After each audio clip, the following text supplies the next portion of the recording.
Dr. Michelchin, do you hear me? And yes.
네, 잠시 후 2021 DMZ 포럼 기획 세션 4가 시작될 예정입니다. 내외 귀빈 여러분께서는 행사장 안으로 들어오셔서 자리에 착석 부탁드리겠습니다.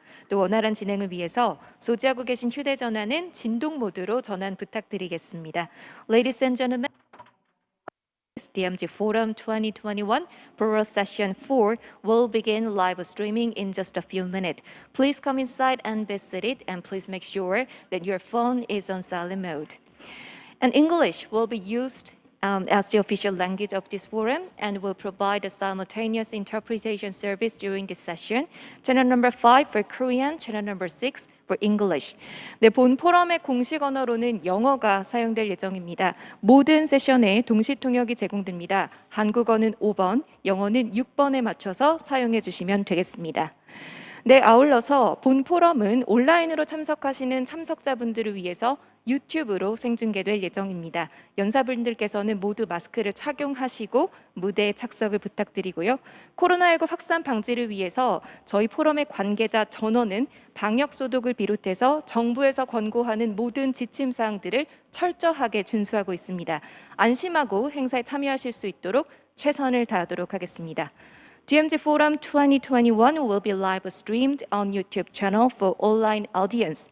And we ask the moderator and speakers to put on your mask when you're on stage. And for the sake of your safety, the whole staff of this forum will make every effort to ensure that we strictly comply with all the quarantine measures recommended by the government and authorities to prevent the spread of COVID-19.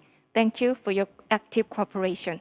네, 그럼 저는 잠시 후에 뵙겠습니다. I'll see you in a minute.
네, 여러분 안녕하십니까? 2021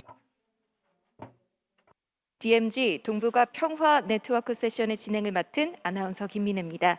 네, 이렇게 뜻깊은 자리에 여러분들과 함께할 수 있게 돼서 무척 영광으로 생각합니다. 우선 바쁘신 와중에도 이렇게 귀한 발걸음으로 자리를 빛내주고 계시는 참석자 여러분들, 그리고 온라인으로도 함께하고 계시는 시청자 여러분, 진심으로 환영하고요. 또 깊은 감사의 말씀을 드립니다. 새로운 평화의 지평을 열다라는 주제로 펼쳐지고 있는 DMZ 평화 포럼, 국내외 석학분들 그리고 평화 운동가분들을 모시고 이곳 한반도의 평화 정착을 위해서 했던 그간의 노력들, 지금의 모습, 그리고 앞으로 우리가 미래에 나아가야 할 방향까지 되짚어보는 평화에 대한 심도 있는 이야기를 나누고자 합니다. 특히 이번 세션에서는 DMZ, 동북아 평화 네트워크라는 주제로 이야기를 나눠볼 텐데요. 많은 인사이트 얻으시는 시간 되시길 바라겠습니다. 네, 그럼 바로 지체하지 않고 이번 세션을 진행해 주실 좌장님과 From now on, we will introduce the chairman for this forum and experts who will discuss this issue. First of all, Mr. Ko Yu-han and Mr. Patrick McKitchen. We will join with him online. And next, from Yonsei University, Professor Ko Sang-do. He is presented here. And next, he will participate in the discussion. Professor John Dulari from Yonsei University. He is here with us. And lastly but not least, Mr. Kim Seok-woo from Seoul University, professor. From now on, I will hand my mic to the Mr. Ko Yu-han, our chairperson. Welcome all of you to this 2021 DMZ Forum. And the content for this forum will be about the Peace Network of Northeast Asia. As all of you know, Korea is experience a lot of wars, and now in the just holding the war state. So in one moment, we are making our efforts to break down our barriers between North and South Korea. And for the DMZ, we are actively participating in a lot of cooperation businesses with North in order to break down our barriers between our borders of South and North Korea. For example, we had the experience of the tourism project to Kumgang Mountain, and also we have some industrial complex in Kaesong area. All of these efforts are our activities to bring about our cooperation and harmony between South and North Korea.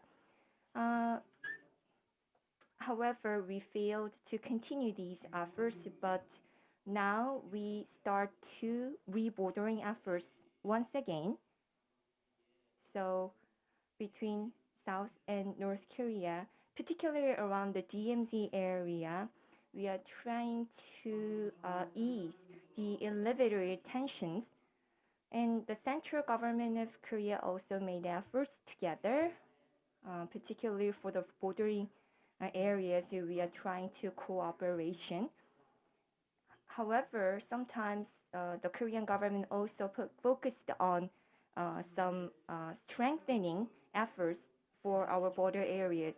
The local governments also actively participate in the cooperation efforts. These days, particularly recently, we can witness those efforts by the local governments. So considering all of these, in terms of the DMZ-related Northeast Asian countries' effort for cooperation and peace, Particularly for the border areas, we trying to improve our cooperation efforts, which will lead to the true peace of the Northeast Asia. For this session, there will be two presenters and two discussion panels, and we will continue this session for 80 minutes. And the presentation will be about 15 minutes, and then the second presenter will have 10 minutes for his presentation, and after that we will have the discussion. Those participated by through YouTube, you can also express your opinions. Then we can listen to your opinions, and we will actively make you participate in this discussion. Now, the first presenter for this session is Mr. Patrick McKitchen. He will present the content of peace and security on the Korean Peninsula and the surrounding involvements related to peace and security on the Korean Peninsula. So welcome, Mr. Patrick McKitchen.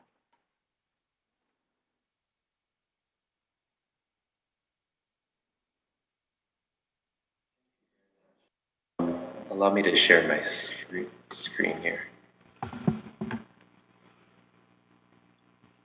네, 발표해 주십시오. Please continue your presentation. Pleasure to be with you here today. Thank you. Thank you for Dr. Lee Sung-woo for inviting me and all the wonderful organizers here at the DMZ Forum. Thank you, Dr. Ko, for moderating, and of course to my fellow panelists and discussants. It's wonderful to be here with old friends like Professor Delury and new ones, including Professor Kim and Ko. We're gathered here today really to talk about peace on the Korean Peninsula and some views from some countries outside of Korea. And peace, I think, really is an indisputably important goal.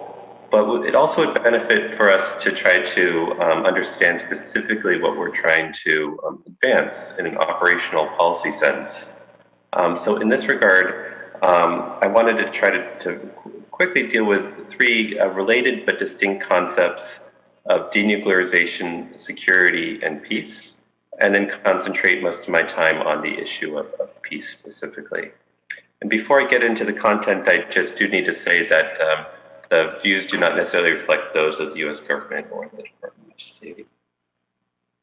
So denuclearization, what is denuclearization? It's really the most debated of these three concepts of denuclearization, security, and peace. And I hold just very simple definition here of meaning an elimination of North Korea's fissile material production capabilities and the destruction of existing fissile material stock, including its current nuclear weapons. In other words, the elimination of North Korea's current and future nuclear weapons potential. So then what is security? And that is, in my view, a guard against current and future violence. In practice, this means a constant emphasis on maintaining security, planning, and preventing future conflict. It often takes on an explicitly military dimension of planning and practicing to respond to violence by another, including military exercises that allow military planners to test and refine plans and train military personnel to carry out those plans if they're called along to do so. A central paradox here in security, which doesn't sound very peaceful on its face, is that one tries to prevent or end another's violence by preparing to threaten to inflict violence of their own. So then what is peace? And I think this is sort of the core of what we're trying to discuss here today. And what is peace on the Korean Peninsula, and how can it be achieved? I think peace is the most ambitious concept and the most difficult also to operationalize amongst the three. Intuitively, one may consider peace as an absence of war or violence, but this is not ambitious enough.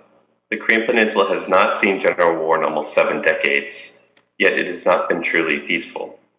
We have the well-known Cold War history of North Korean assassination attempts in Rangoon and the Blue House, infiltration tunnels, terrorist attacks on civilian airliners, post-Cold War history of nuclear weapons and missile development, maritime and terrestrial exchanges of fire, island shelling, etc., to say nothing of cyber attacks, criminal activity, money laundering, counterfeiting, and internal human rights abuses, which are another type of attack, are inconsistent with a truly peaceful environment. So the Korean Peninsula is not in a state of general hostilities or a hot war, but we wouldn't be discussing this topic here today if the Korean Peninsula were completely at peace either. Alternatively, some have defined peace simply as the absence of war in a technical sense, such that a declaration of peace would, by definition, end war and usher in peace. However, the value of a simple peace declaration is diminished if it does not produce greater security, that is, confidence on all sides that the future potential for violence will be low. So I think that peace on the Korean Peninsula needs to be understood as an ambitious and transformative goal. And in my view, peace means that all sides are confident that the other will not hold ill will towards them and can craft policy based on that premise. In truly peaceful environments, states do not need to build armaments against their neighbors. France no longer builds military defenses on its eastern border with Germany, despite fighting 3 devastating wars in 75 years, because the idea of the two going to war again is unfathomable today. America's longest border is with Canada, a developed country with significant military capabilities, and yet no American would ever argue that there's a need to bolster defenses against our northern neighbor. There is a confidence that neither poses a threat to the other, and we do not need to spend scarce resources on bolstering defenses here. A long-term vision for peace on the Korean Peninsula may see a similar border, or no border at all, with states on all sides having high confidence in another's peaceful intentions.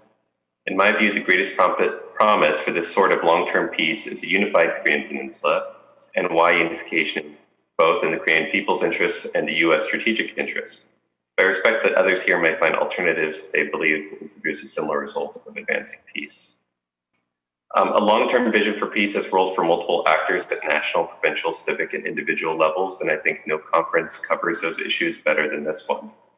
But at the same time, most Korean Peninsula peace initiatives have stemmed from the Koreans, appropriately in my view. Proposals for ecological preservation in the DMZ, transboundary peace parks, jointly operated fishing zones and business parks, family reunions, sports exchanges, humanitarian aid are all examples of efforts to reduce enmity and transform relationships. But non-Korean countries have an interest in these initiatives too. And that's really the crux of my comments today. We'll concentrate really on the US role. The US has a special relationship with South Korea and has a joint commitment to preserve and protect security on the Korean Peninsula. Almost 28,500 American service personnel are guests in South Korea and sworn to risk their lives to protect South Korea, and many more American service personnel in reality back up that sacred commitment from postings off the peninsula. If a particular peace proposal hinders US ROC ability to preserve security, the two allies really need to be able to have a frank conversation about trade-offs. There's a reasonable conversation to be had among allies about economic projects or certain types of aid or demining parts of the DMZ for peace parks, and the implications for the US ROC alliance's ability to defend South Korea or pursue certain diplomatic objectives, including reducing North Korea's nuclear capability. At the same time, the United States does not and should not have a veto over South Korea's policies towards the North. As some critics occasionally assert, I'd propose a very basic and restrained formulation with respect to these South Korean initiatives. Allies must actively listen to one another's concerns and policy desires and support them where they can. And if an initiative such as peace rides across the DMZ, or on the other end of the political spectrum, sending leaflets or loudspeaker messages or radio broadcasts into North Korea, do not affect the ability of the US ROC alliance to defend South Korea, and do not impede core diplomatic objective vis-a-vis North Korea, then the US should default to supporting their allies' desires, regardless of whether one judges it will have a sustained positive impact. South Koreans have a robust debate on the wisdom of these various proposals, and in my view, that's the appropriate place to have the debate. If a peace initiative does involve security trade-offs, however, then allies need to have an honest conversation and find a joint way forward. In many respects, I think the US already approaches peace initiatives in this vein, although it would be useful to articulate it more to avoid the impression in some quarters Washington dictates to Seoul what it can and cannot do vis-a-vis Pyongyang. Besides clearly articulating an intent to not unnecessarily get in the way of South Korea's sovereign decisions vis-a-vis North Korea, what can the United States do to proactively help build peace networks on the Korean Peninsula? Here, again, I'll focus on the government-to-government dimension, specifically on the US and North Korea, since there's been discussions of peace treaties, peace regimes, and peace declarations at the government level since the Korean War, and the US government is necessarily a major player in any peace regime proposal. A peace regime, treaty, or declaration's value, in my view, is predicated on what's in the agreement. A symbolic statement that simply declares the war is over doesn't do the hard work of making sure that this opportunity sets up an environment where each side can live in confidence that the other will not attack it. In other words, a peace agreement does not necessarily promote peace. Peace agreements are not inherently good or effective, unfortunately. Some have been quite good and effective. The San Francisco Peace Treaty, for example, signed by the US and Japan at the end of World War II, presaged a genuine transformation in the US-Japan relationship from belligerents in war to allies in the Asia-Pacific. Other peace agreements, though, like the Paris Peace Accords in 1973, ended the Vietnam War, but had poor fundamentals. The United States agreed to withdraw militarily from Vietnam after a long and costly war, but the North Vietnamese quickly violated the terms of the treaty, conquered South Vietnam, committed atrocities, and unified the nation under communist government. So peace agreements do not necessarily or automatically promote peace, and we need to avoid the simple calculation that they do. At the same time, a peace agreement does not need to resolve all bilateral and multilateral issues between state parties, but it should be an effort to at least lay out tangible and comprehensive roadmap to a genuinely peaceful relationship that's going to be worthy of the name. During the last major diplomatic effort to negotiate with North Korea before the Trump administration's efforts with Kim Jong-un, the American negotiator, Chris Hill, said that our position, which we've had for a long time and continue to have, is that upon substantial disablement, which we believe will be about to enter, we would hope that we would begin a peace negotiation process that would conclude, and that we could reach a final peace arrangement when the DPRK finally abandons its nuclear weapons and nuclear programs pursuant to the September 2005 agreement. In other words, that a peace agreement would have to wait until after denuclearization. I don't think that's the right approach. Likewise, the North Koreans have maintained that they need to see a peace agreement and an end to what it characterizes US hostile policy before it will denuclearize, creating a long-held chicken and egg problem.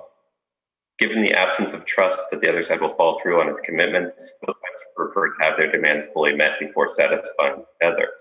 This is a recipe for stalemate, which we've seen for several decades now.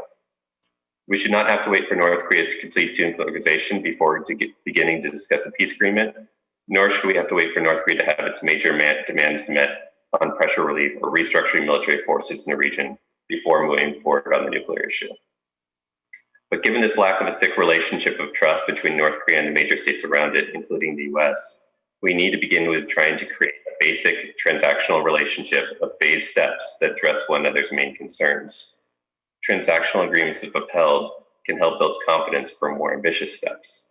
I was heartened to see that at least the sketching out of the North Korea policy review that came out of Washington basically pledged to try to seek sort of these phased steps. Of course, it's not a novel idea, but it's one that's not been implemented in recent years, as each side has preferred to see its objective satisfied first before moving to address the other sides. Phased and reciprocal actions and technocratic measures is a means to ensure security and ultimately peace. The major baskets of each side's demands are well known. North Korea seeks sanctions relief, as they've been acknowledged publicly, was their initial request to President Trump at the Hanoi summit. The United States sought denuclearization as its top objective, which will surprise no one here. Traditionally, the United States and like-minded partners have sought to improve North Korea's human rights and humanitarian conditions, and North Korea has raised concerns about the status and activities of US military presence in South Korea and more broadly in East Asia. Sketching out a way forward on comprehensive peace does not need to wait for North Korea's complete denuclearization, nor North Korea's security concerns to be fully addressed. However, a peace process needs to begin to chip away at these core concerns if it's going to be truly effective and sustainable. One logical place to start is the last major specific negotiation offer from the 2019 Hanoi summit. North Korean Foreign Minister Ri Yong-ho said that North Korea offered to dismantle Yongbyon in the presence of American experts in exchange for sanctions relief. While this deal was insufficient for the Trump administration, it begs the question of whether the Biden administration has the same judgment or may have a counteroffer that could form the basis of a phase one agreement on the nuclear issue and sanctions. Establishing liaison offices in one another's capitals and eventually establishing diplomatic relations have been long-held proposals to improve communication and mutual understanding. Dissatisfaction of North Korea's long-held demand could be paired with tangible commitments in areas such as human rights and modern humanitarian assistance that the United States also has long sought. Liaison offices or embassies can provide the staff to implement humanitarian assistance programs or provide a platform to engage each other's societies, making the two seemingly unrelated actions provide some symmetry and advantage for advancing each other's objectives. My colleagues at the U.S. Institute for Peace were among the latest to chart out some specific steps each side would take within its broader basket of goals.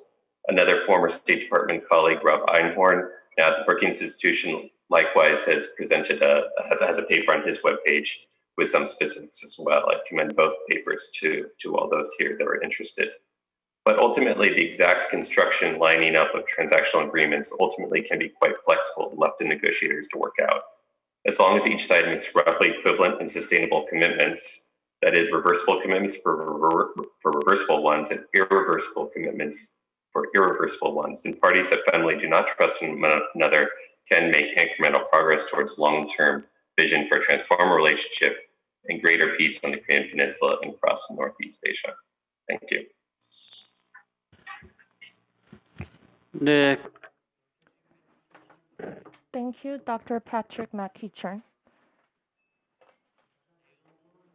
And as for the specifics, we would like to return to them in the main discussion session, and we would like to have some further debate on it.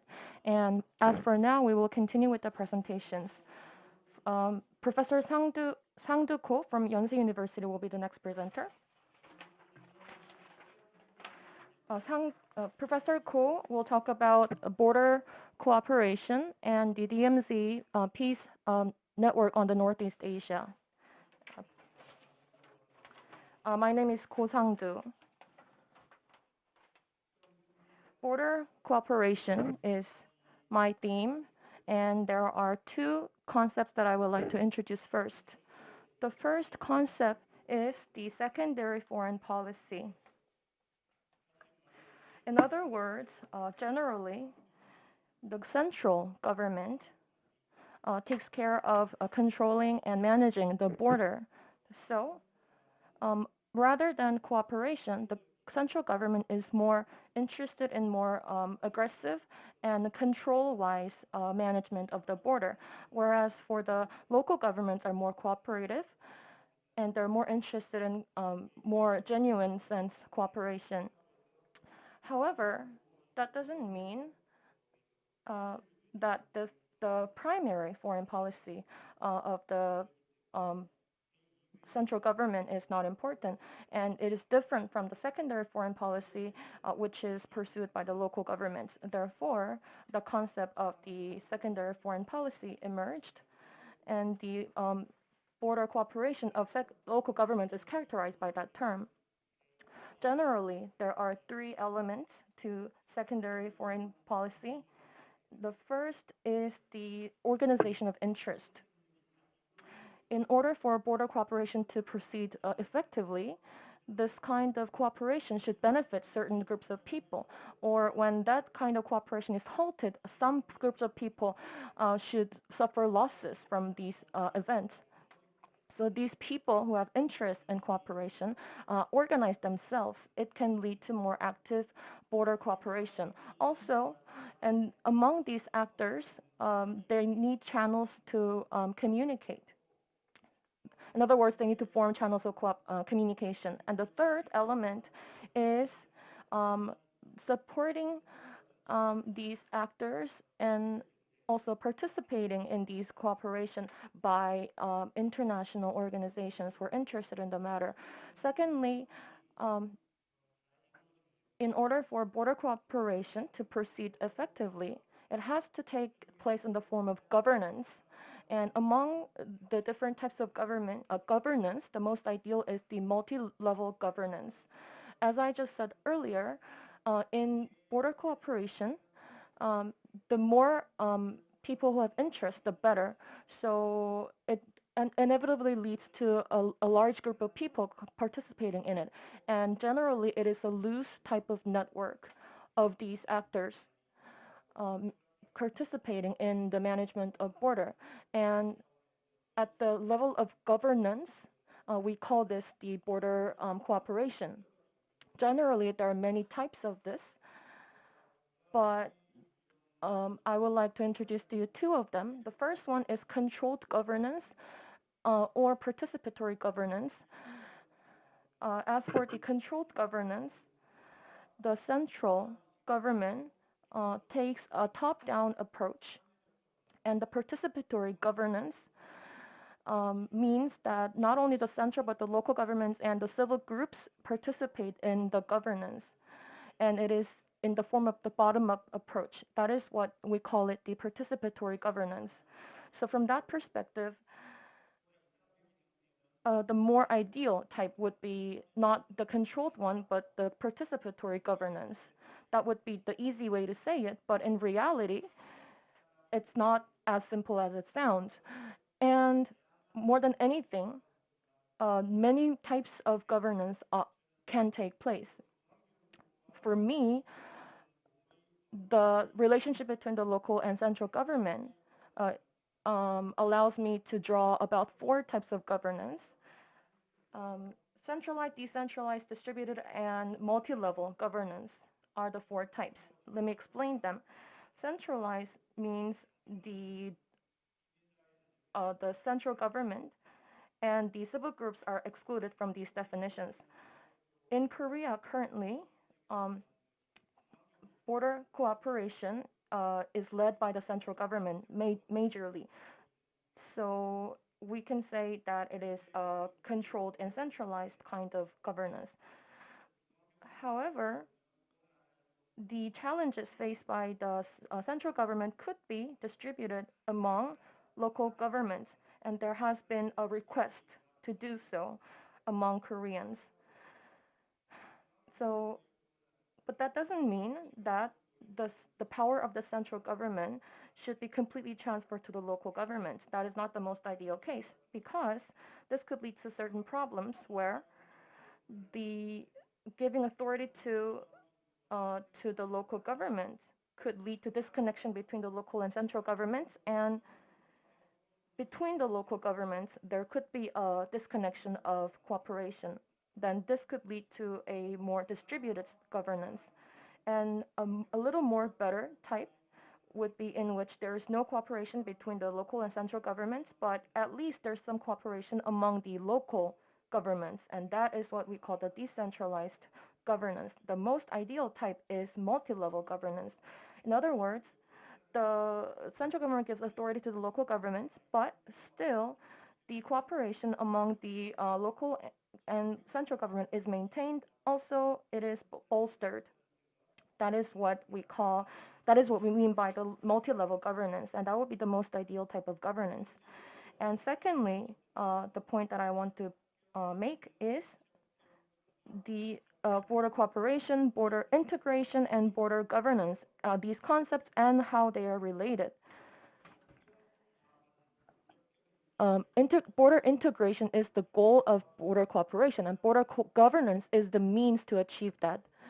So, as a goal of border cooperation, we have what's called the border integration, which means that between the 2 areas, there is a common interest and there is common identity, and they cooperate functionally. And the 2 areas converge in that matter, and that is what we mean by border integration, I'm sorry. So in order to achieve that, we need border governance as a means. And as for the concept of the border governance, I have just explained to you. Then, when we talk about the types of border governance, we could benefit from talking about a few examples. I would like to turn our attention to some cases in Europe. There was a couple, about three successful cases of governance in Europe. And if I want to put them into typical types, we could classify them into high and low levels of institutionalization. And on another parameter, we could look at how the cooperation is either territorial or functional. And as for the territorial cooperation, it means distinguishing the territorial border between the two areas. That means explicating the border between the two areas, making it very, very clear. And in that aspect, they have territorial cooperation. And as for functional cooperation, the boundary is a little bit blurred, and the importance of territory is minimized a little bit. So in terms of tourism or environment, these areas could have functional cooperation. So these are the two directions of cooperations that are possible. And I would like to show you the specific examples. The cross-border cooperation in the Upper Rhine region and the Lake Constance cooperation. These are very successful cases of border integration and cooperation.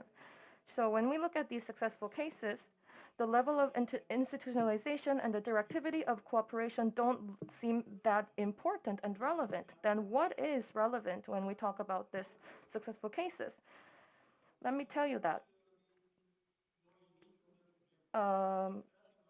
The local factors look more important than global factors, which means that in the case of Rhine River, the cooperation is formed around the river. So in that case, the institutionalization is high, and it can be more territorial, because the river makes a very clear boundary. So inevitably, the cooperation has to become territorial.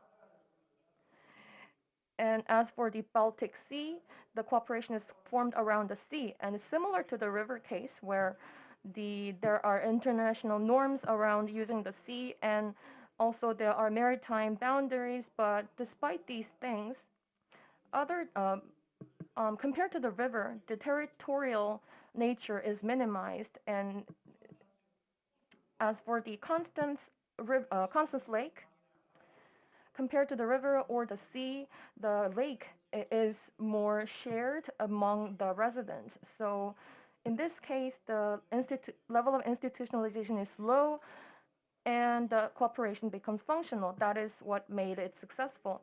So when we talk about Gyeonggi-do and North and South Korea, the West Sea, cooperation around the West Sea, and the cooperation around the Han River, and the cooperation around Imjin River could be compared to this case. And maybe the West Sea is similar to the Baltic Sea, and the Han River is similar to the Lake Constance, and Imjin River is similar to the Rhine River's case. So when we make these comparisons, maybe we could draw some insights from these comparisons. And the success conditions for border cooperation are numerous. And I would like to talk about four of them. Multi-level network, stability, flexibility, and the presence of core coordinator. As for the multi-level network, it has to be open, which means that anyone should be able to participate, and anyone should be eligible for this cooperation. It is rather a loose type of network. So the actors who are participating in this cooperation should communicate effectively and cooperate. And secondly, despite the loose nature of network, the cooperation has to be sustained for a long time stably. And to do that, they need a common sense of identity around the border area, and the actors in this cooperation must have clear idea of what role they're playing. And third, flexibility. As I just said in the European cases, many local elements should be taken into consideration when we talk about the type of cooperation.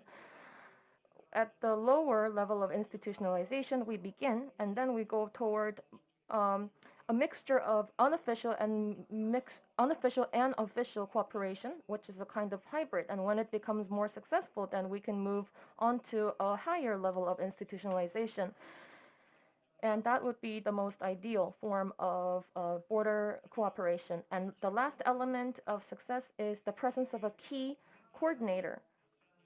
And many types of loose actors are there, so there needs a certain person or an organization who can represent all of these people. And the goal of the border cooperation, or setting the goals, setting the strategies, and distributing the roles among the actors should be the responsibilities of the key coordinator. And lastly, I would like to talk about some insights on the DMZ Northeast Asia Peace Network promotion. And there are four of them. First, the border cooperation between North and South Korea should take place regardless of the sanctions against North Korea. They should be able to happen even with the sanctions in place, because when we talk about border cooperation, it shouldn't be looked at as just an issue. It should be looked at as a process. And when we talk about sanctions against North Korea, when we cooperate between North and South, the logistics or traveling between the two Koreas could be a problem with the sanctions in place. So before we pursue such cooperation, there are many things that we should do first. For example, we need to negotiate and compromise, and if needed, we need to have a managing committee, and all of these things, regardless of the sanctions against North Korea, can take place at an unsubstantial level. And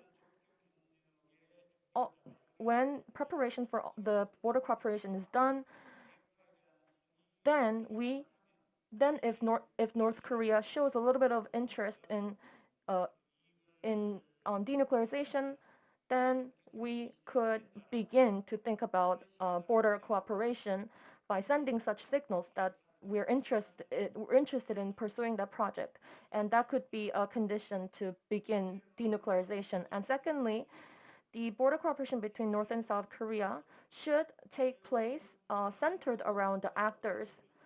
So what's more important than the regulations or institutions is the actors.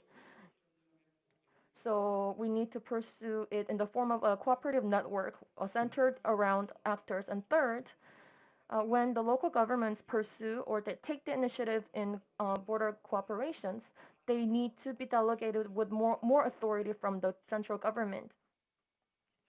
And if this happens,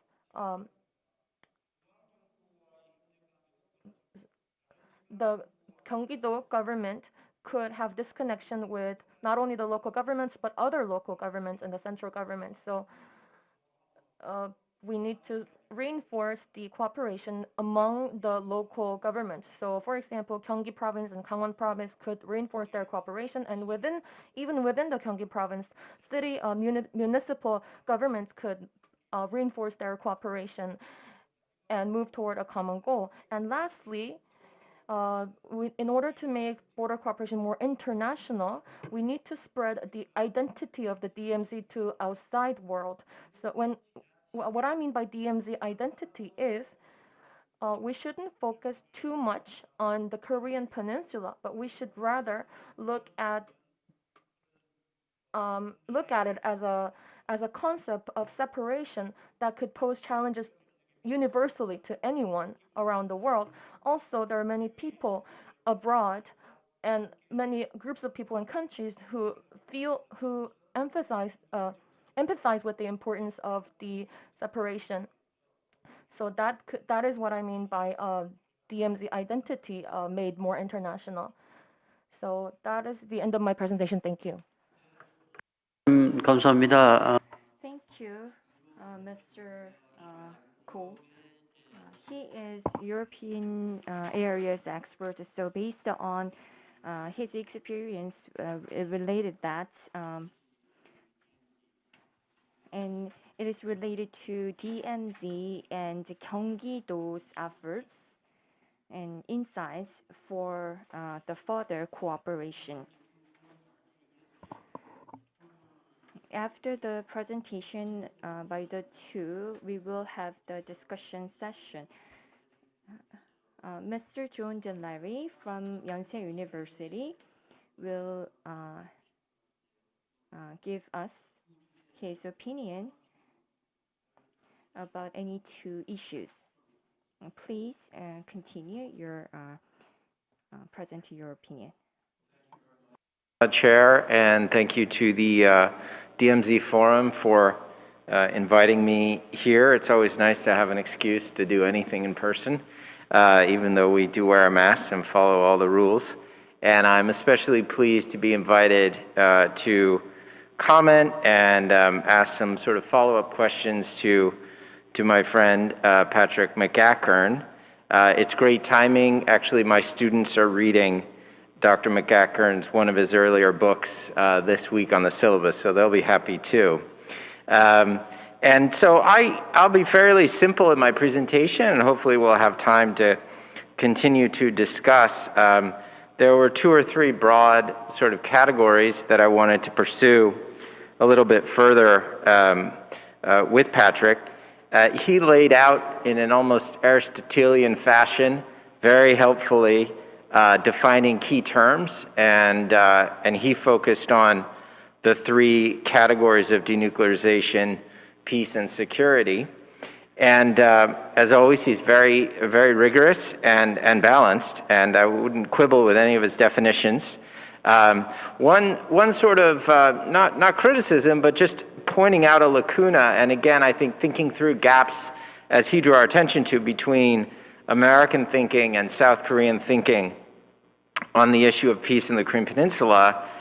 Probably that list in a kind of reflexive South Korean discourse would either add unification or replace one of those three terms with unification. It depends a bit on the generation. My students maybe wouldn't feel that need, but older South Korean generations would. And so I'd be curious to hear more of his thinking about how the way in which, not necessarily personally, but reflecting on the discussion in Washington and the broader sort of discourse in the United States over peace and security on the Korean Peninsula. To what extent does it exclude thinking about unification, or does it prioritize unification but maybe make it less explicit? I think it would be quite interesting to hear more of his reflections on sort of where that discussion is currently, and maybe members of our panel can add more on the South Korean side. A related point about sort of how we talk about peace in the United States versus in South Korea has to do with a term that I think came up a little bit in his presentation and is used widely here about armistice regime. And the armistice regime, of course, as experts we know, is something that dates back to the armistice itself, 1953. And the term regime, I think, is quite important because, as the textbook definition of regime in contemporary political science would tell us, there's something about a regime that lacks legitimacy, and yet at an international level, in the absence of sovereignty, we often need regimes and want regimes to establish at least some level of orderliness, some agreement of expectations, some kind of coherence. And so armistice regime is something that's talked about almost ad nauseum here, and especially in the last few years has gotten a lot of attention. I'm quite struck in our discussion about the term peace network. I'm curious, first of all, reactions from you, Dr. McGackern, and again, reflecting the United States, how the idea of a peace network, how does that sound in the American discussion of peace and security on the Korean Peninsula? To me, it sounds a little bit like a substitution for peace regime, which has been very widely discussed here, that essentially the view, I think, of the government and many people has been 2018 and all the diplomacy between the United States and North Korea and between South Korea and North Korea opened up a possibility for real progress in the transactional way that Dr. McEachran was referring to, real progress toward the transition from an armistice regime to a peace regime. And there was a great deal of enthusiasm, at least in some quarters, about that. And I think we can actually point to a document that is too often overlooked, maybe not overlooked here, but perhaps overlooked in Washington, which was the second round of agreements between President Moon Jae-in and Kim Jong-un with the CMA, the Comprehensive Military Agreement, the Annex, which I'd be curious to Patrick, to what extent do you see the CMA, the process and the product, as an example of the sort of baby steps you talked about, the kind of transactional movement, because those were fairly detailed.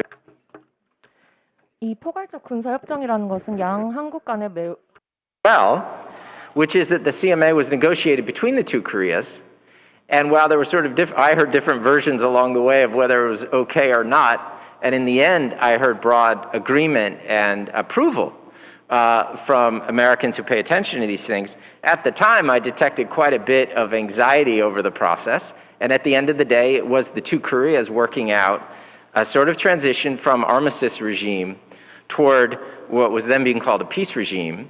And I think we do have to, in the spirit of your call for honest discussion, we have to recognize that that creates problems for the US-ROK alliance as it's sort of traditionally understood and as it's traditionally executed, the roles that it plays. So I'd be curious to hear more of your thinking on those sets of questions. And then in my remaining time, I also wanted to add a question actually about timing.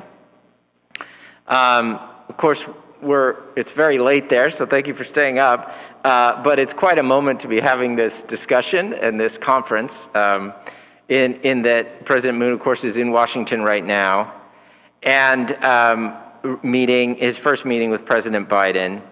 And so I think it's raising a lot of questions about timing. And I'd be very curious in the context of your presentation and your thoughts, which I know you've spent a long time thinking about, your thoughts about how to make progress in a baby step fashion beyond words, in real ways to change the perception of ill will between the three actors, North Korea, South Korea, and the United States, to change that perception toward a neutral or positive view of one another.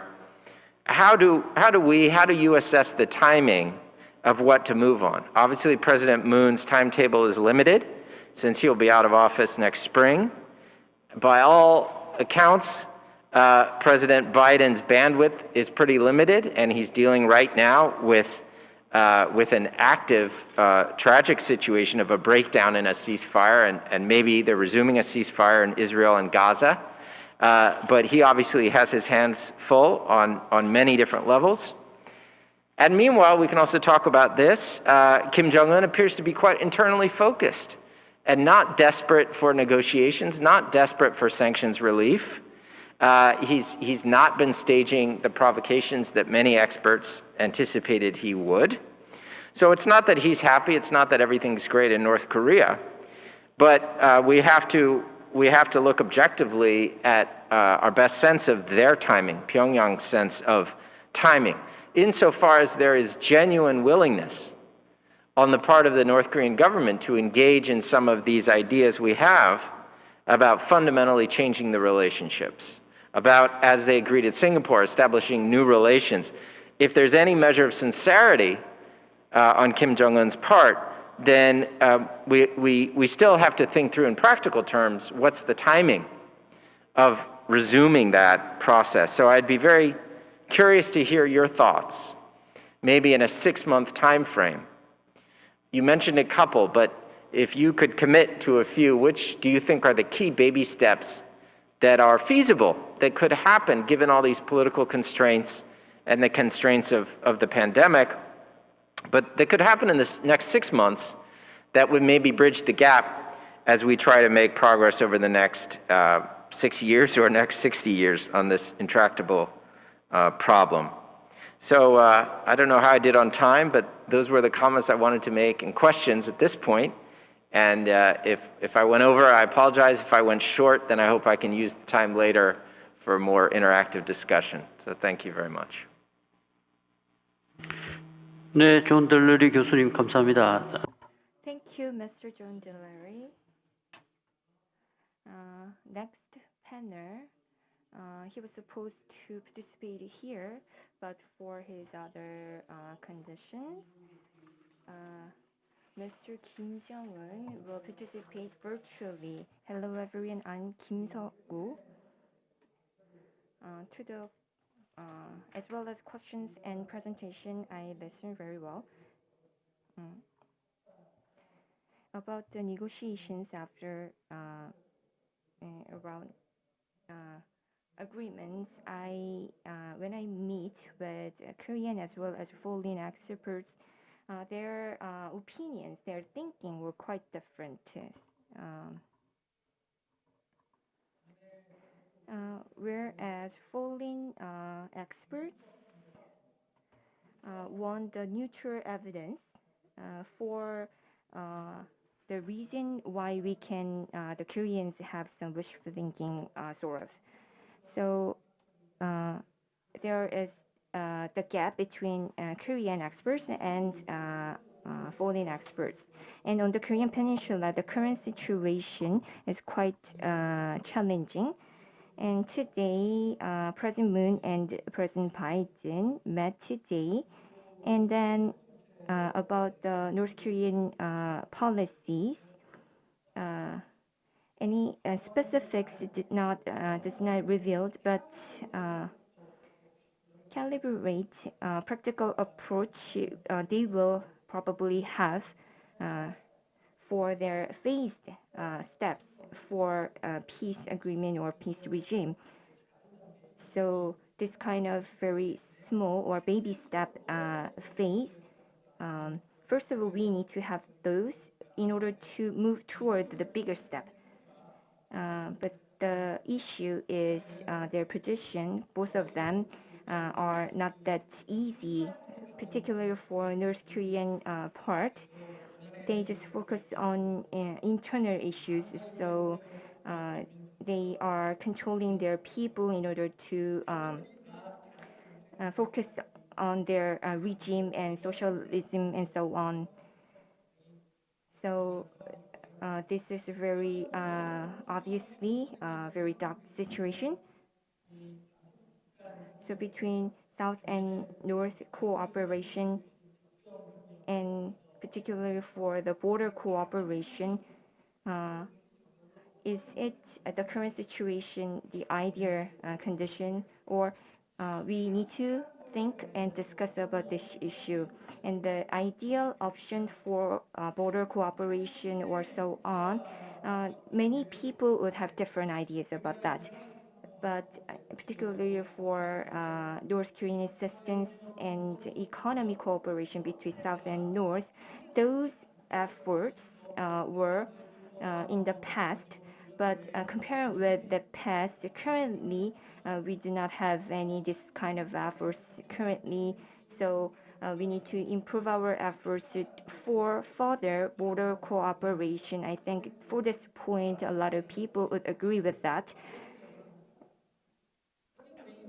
And then about the feasibility, is it really possible for our cooperation and any other development? But we can think of a lot of possibilities. Then who can do this kind of things for the feasibility of our cooperation?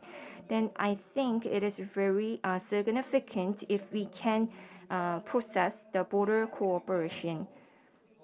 And then we, based on our experiences and the considering the characteristics of border cooperation, for example, we can share the natural environment in the border areas. Then we can find some common issues we can develop. And the other idea that I have is there are many other opportunities. And currently, centering on UN, the efforts of SPG, the North Korean regime, and the UN, they have the agreement for 2027, and there are 4 major issues: food and health and sustainability and data development related issues they have discussed. Those are the agendas for that session. So in those areas, we can see some opportunities to develop from them. And then how can we do that? Professor Ko already pointed out it is related to the second foreign policy perspective. So if those policies can be implemented in a very effective way, then we can develop further. And then based on such suggestions and analysis, if we need to consider those approaches and development ideas, is it quite different from the past ones that we had? Or if it's not that different from those past ones, then based on that idea, we need to develop our ideas differently. I think we can not do everything at one time. So for international negotiation or cooperation, there should be some small-sized cooperation negotiations to be implemented at the same time together. And we need to have some considerations.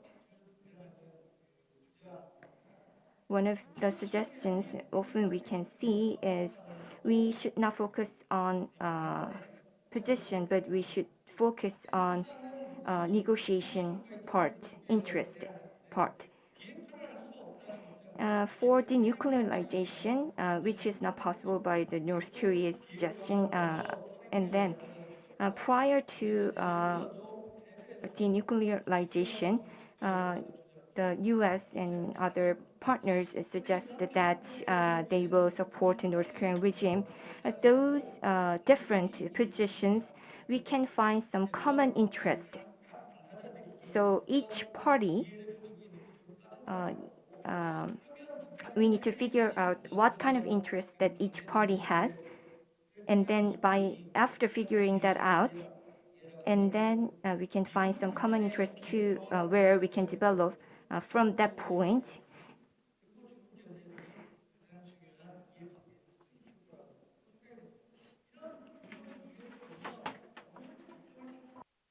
Then maybe we can find a common ground between them.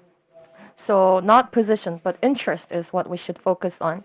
And that could lead to border cooperation between South and North Korea.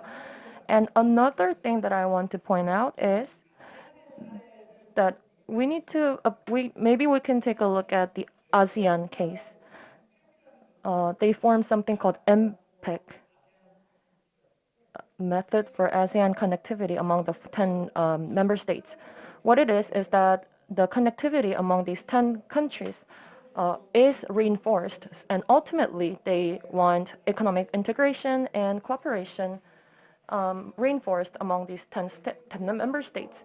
And physical connectivity and institutional connectivity are simultaneously incorporated into this concept. And the member states and ASEAN are pursuing 5 things: infrastructure, digital innovation, logistics, institutions, and movement.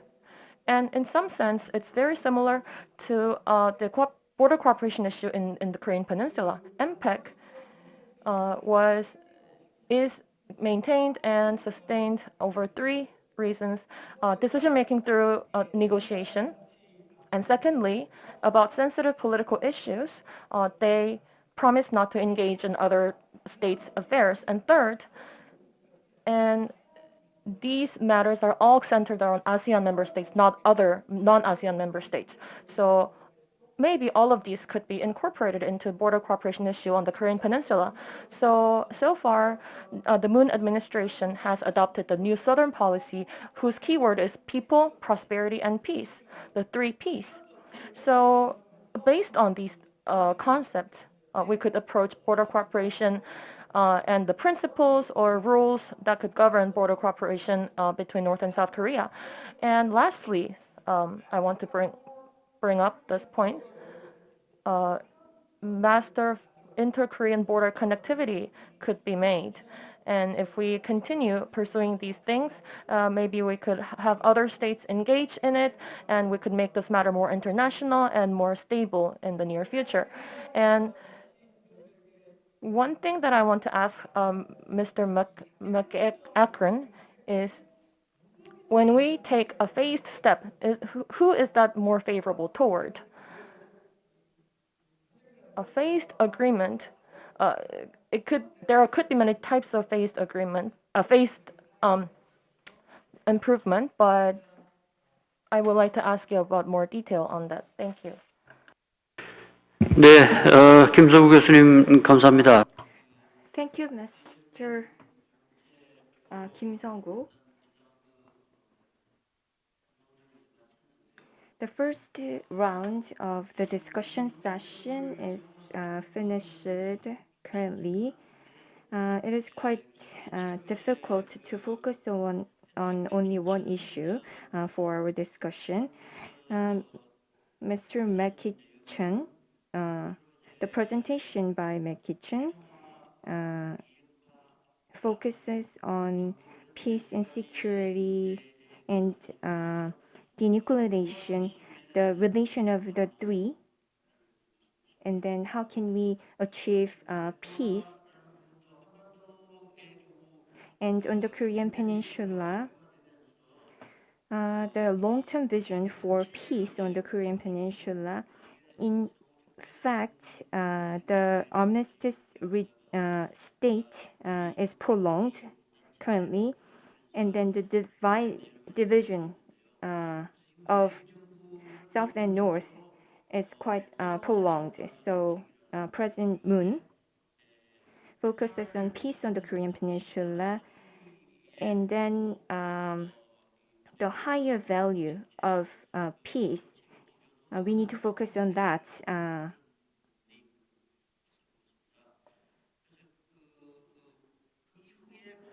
So since then, after the declaration in Panmunjom, there are two current agendas which are related to peace. And are there any conditions for denuclearization for touring the peace? And then after doing that, we can we go to the peace process and peace state? So we need to take the phased steps toward the peace regime by doing such process. At the Hanoi summit, we are trying to make the small deals. We have some common interest about that, but North Korea's considering the North Korea's Yongbyon related denuclearization, and then some sanction relief and so on, those North Korea's actions received high interest from many countries.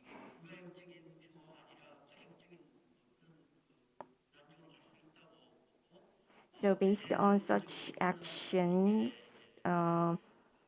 North Korea suggests that they want sanction relief first. Yes, and they recast all the relief of the sanctions by UN Security Council and so on. However, these days, the new Biden administration comes in, and the existing policies against North Korea has finished, and then those policies were revised, and so to the different with the different policies, they want to have some improvements. and then they want the maximum flexibility on the North Korean regime and those issues, those surrounding issues. Mr. McKitchen.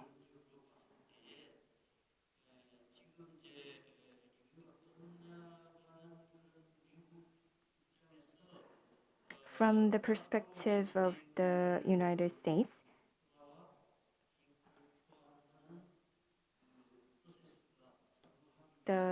in order to succeed the process of denuclearization, ultimately going toward peace, he focused on such processes. So, first of all, Mr. McKitchen, we'd like to hear from you.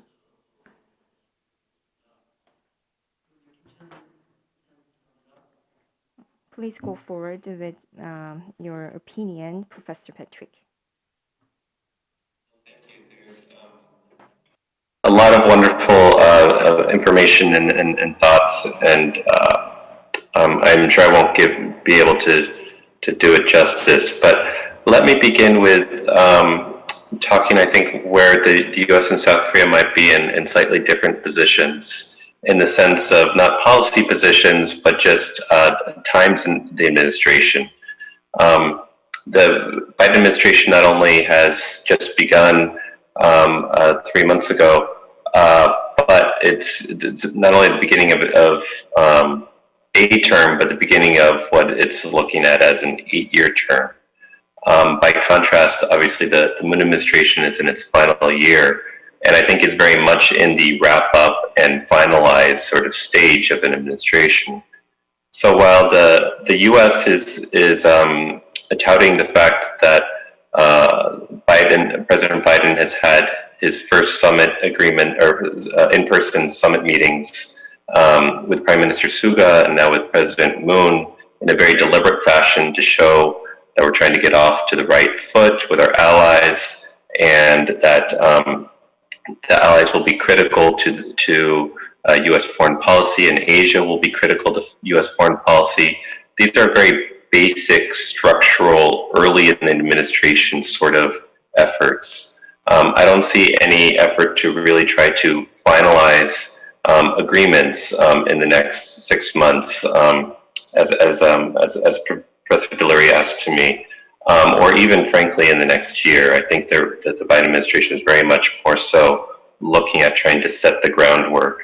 And part of the evidence I'd say to this is the idea about the not assigning a special representative for North Korea policy. It hasn't been ruled out that one will be appointed, but there's just not a need to do so right now because there's not an active diplomatic process. And in terms of what can tangibly be used to try to change ill will between the U.S. and North Korea, I think that I'd agree with what Professor Ko noted in respect to the Hanoi summit. It's very important to note how the North Koreans asked for sanctions relief. You know, this is a very important indicator of what the North Koreans considered at the top of their agenda, what Kim Jong-un personally asked to the President of the United States as the ask that he wanted to have achieved. And yet, the world is quite different. North Korea is quite different now than it was at the Hanoi summit because of COVID.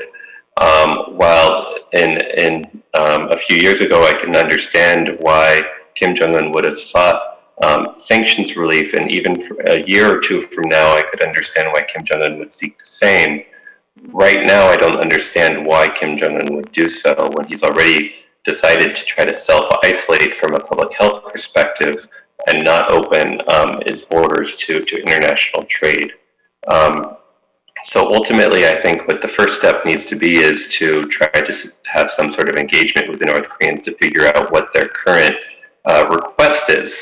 It wouldn't be up to the U.S. or South Korea to try to define for North Korea what they want. It's really up to them to tell us what they want, and try to, and it's up to us to tell them what we want from them.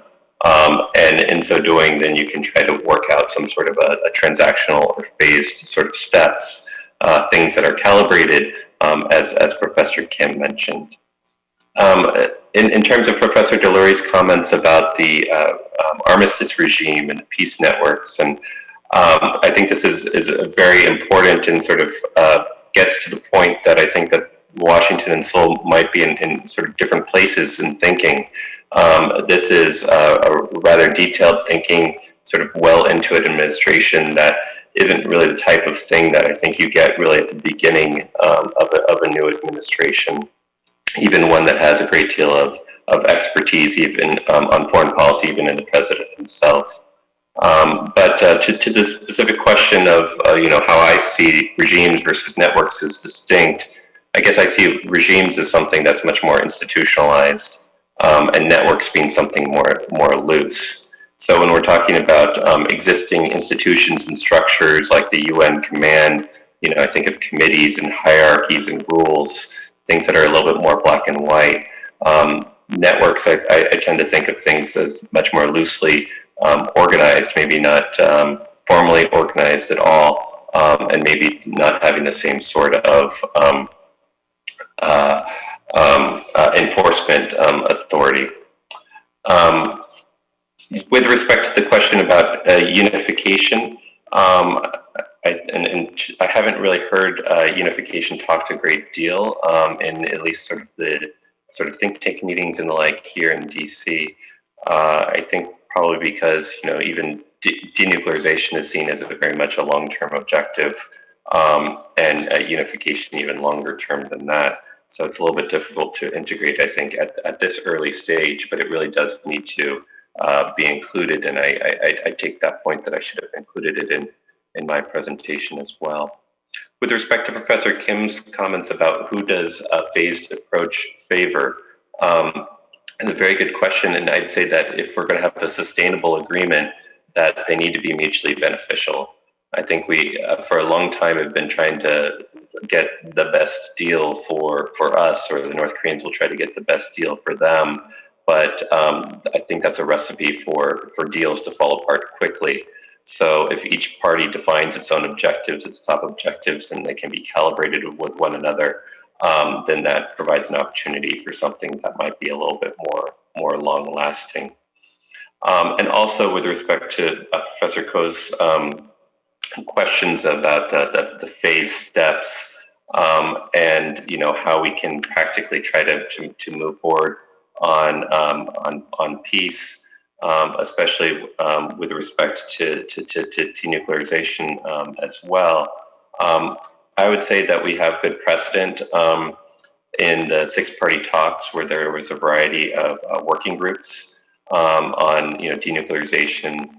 At that time, peace regime, which was unfortunately not a very active working group, the least active amongst all of them, on sanctions relief and other core topics, really the same topics that you can find in the Singapore Declaration itself.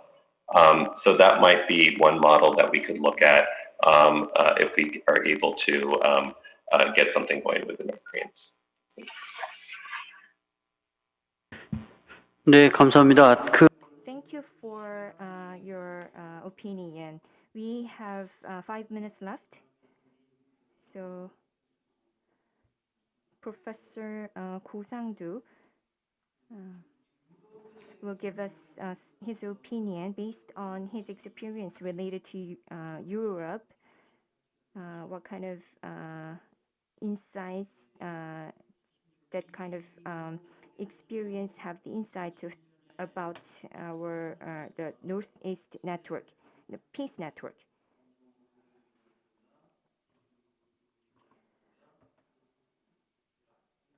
Related to the development of Han River and so on, if we can have some areas where we can develop together, then those kind of models we can utilize for the further improvement. And for the identity related to DMZ, if we can establish some peace parks in the DMZ area, then we can have some improvements.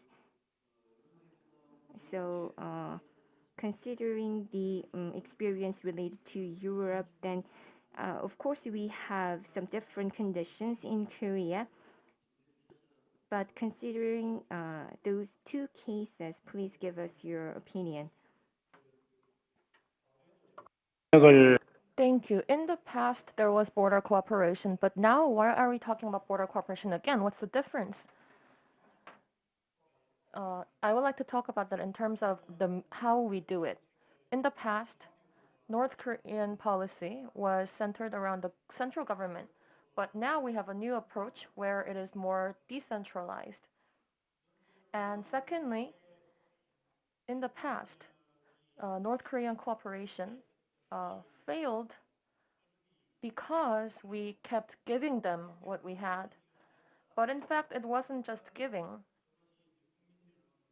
but what people, the Korean people, thought was the major hindrance was that we kept giving. But every policy has its good sides and bad sides. There are pressure policies and cooperation policies, but they both have their ups and downs and good and bad sides. And we can't say any one of them is inherently good or bad. So when we talk about North Korean policy, we could talk about agreeing on something that is common between us.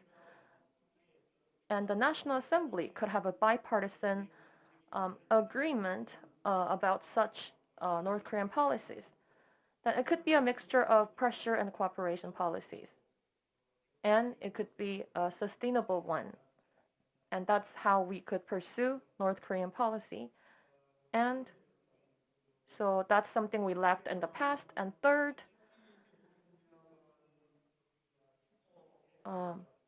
cooperation with North Korea has to take the form of tit for tat, or it has to be incremental. And I think that there are three principles. First, we should take the initiatives in cooperation. And second,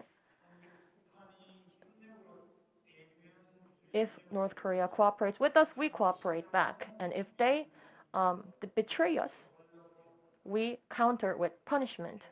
And third, if North Korea betrays us, we don't immediately punish them, but we stay patient, and maybe for one or two rounds we offer cooperation, and that is how we should pursue incremental cooperation. We should base our cooperation on those three principles. And there's only about 30 seconds left, so when we pursue cooperation between North and South Korea, I talked about the river and lake and the sea and the geographical conditions and how they form different types of governance. So in the case of the river, we could look at infrastructure like the bridge or dam or port. Those are the things that we could cooperate on. And in terms of a lake, we could look at tourism or ecology. And in terms of the sea, we could look at protection from protection of the marine pollution or sharing fishing zones. Those are the examples of cooperation of different types of governance that could happen among different states. If we take that approach, maybe we could be more successful than in the past, and that could be a more likely type of cooperation. And that would be the end of my comment. Thank you. Our time is up, so we have to wrap up. From the observatory tower from Kumgang Mountain, the Han River and the Injin River meet, and they merge and they go up to the West Sea of Korea, and I've seen that once. And through this kind of forum, we could think about how the DMZ could become the center of a peace network, not only on the Korean Peninsula, but also in the Northeast Asia. And that is my final thought. And to those participating through YouTube, thank you very much. And this parallel session was actually inspired by Dr. Lee Seung-won from Gyeonggi Institute. So thank you so much for his devotion and hard work. And to all the presenters and discussants, especially the ones joining virtually, I would like to extend my gratitude. And that concludes our session. Thank you very much. 네, 이것으로 기획 세션 4 DM We will complete the planning session number 4 of the 2020 DMZ Forum. Thank you all the listeners and viewers, and we are completing our session. Thank you very much.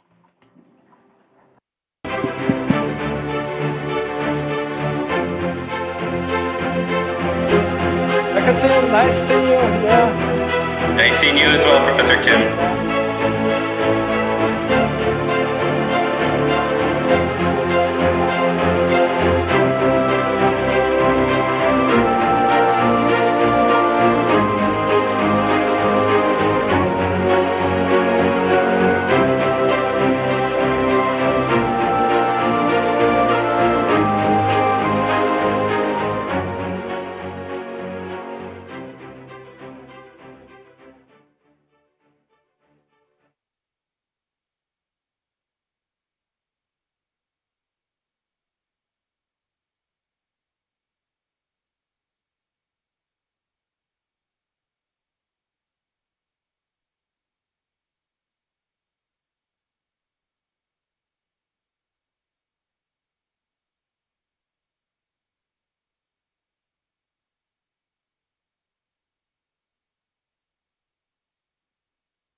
네, 잠시 후 저희 2021 DMZ 포럼 평화운동 협력 세션이 시작될 예정입니다.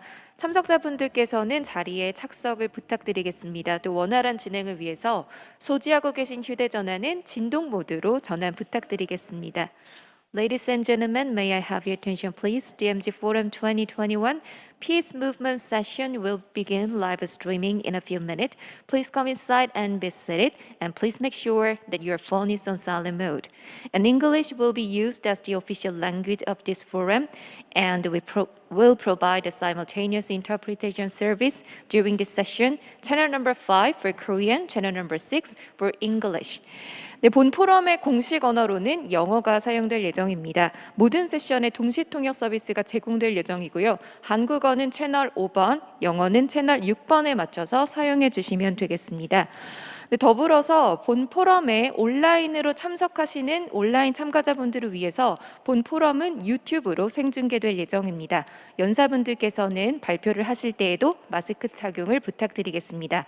코로나19 확산 방지를 위해서 And to prevent the spread of COVID-19 at the conference venue, we are complying strictly with all health measures and quarantine measures, so please be assured. Channel for online audience. And we ask the moderator and the speakers to put on your mask even when you speak. And for the sake of your safety, the whole staff of this forum will make every effort to ensure that we follow the quarantine measures recommended by the government and authorities for the prevention of COVID-19. 네, 그럼 저는 잠시 후에 찾아뵙도록 하겠습니다. I'll see you in a minute.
네,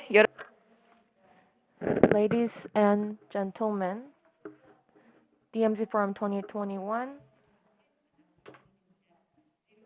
Peace Movement Session, Disarmament and Human Security. I am honored to join you today, and I would like to thank all participants for joining us today. Also, to those joining us virtually, welcome and thank you very much. Over 2 days, the DMZ Forum 2021 is taking place, and today is day 1.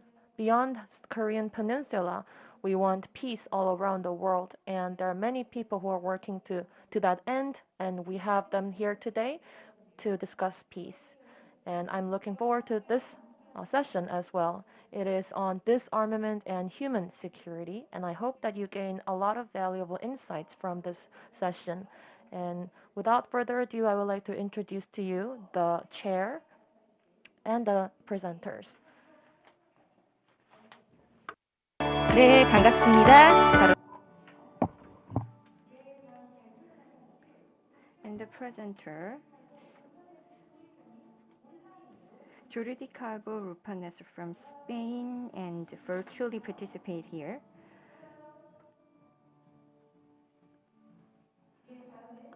And next presenter is Chloe Muller from Dallas, the Center Dallas. And next presenter is Tori Batman from American Friends Service Committee.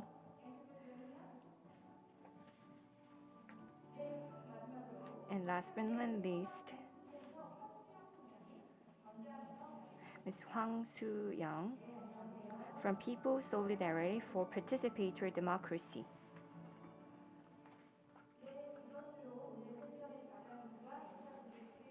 I introduce the moderator and presenters. I will give my mic to the moderator.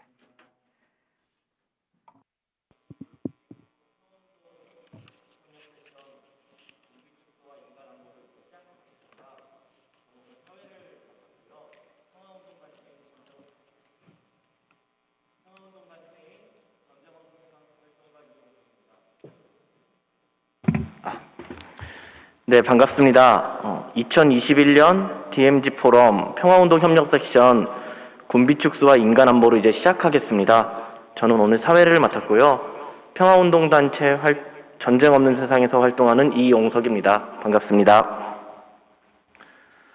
올해 DMZ 포럼에서는 한반도 종전평화 캠페인이 주관하는 세션이 3개가 열립니다. 지금 여기서 진행되고 있는 군비 축소와 인간 안보, 그리고 같은 시간에 진행되고 있는 한반도 종전 평화, 3개가 함께 풀어야 할 과제, 그리고 마지막으로 내일 오전에 군사기지와 지자체, 주민평화운동 세션이 열립니다. 내일 오전 세션도 꼭 많은 분들이 함께 참석해 주시기를 부탁드립니다. 이번 군비 축소와 인간 안보 세션에서는 4명의 발표자분들을 모셨습니다. 각각 12분 정도 발표를 듣고 난 뒤에 참여하신 분들이 궁금한 점을 물어보시거나 아니면 의견을 나눌 수 있는 시간을 마련하고 있습니다. 그러면 4분의 발표자를 소개를 제가 먼저 드리고 발표를 이어서 듣도록 하겠습니다. 첫 번째 발표자는 국제평화사무국 부의장인 조르디 칼보 루네판스님입니다.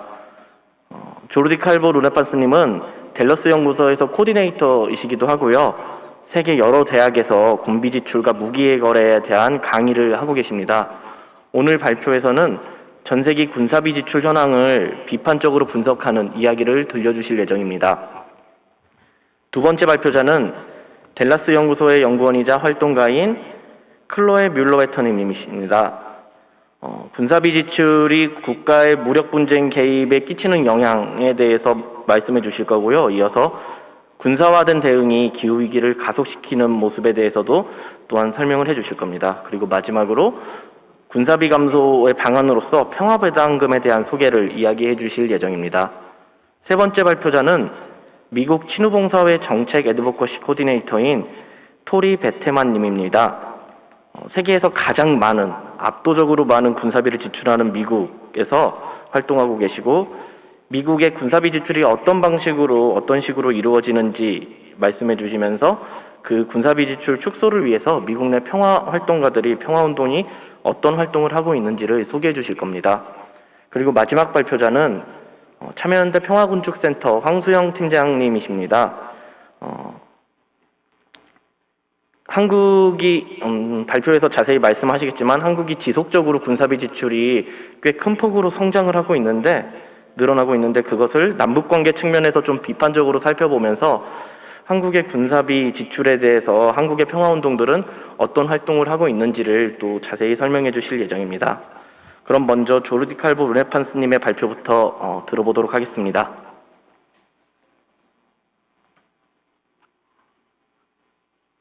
Thank you.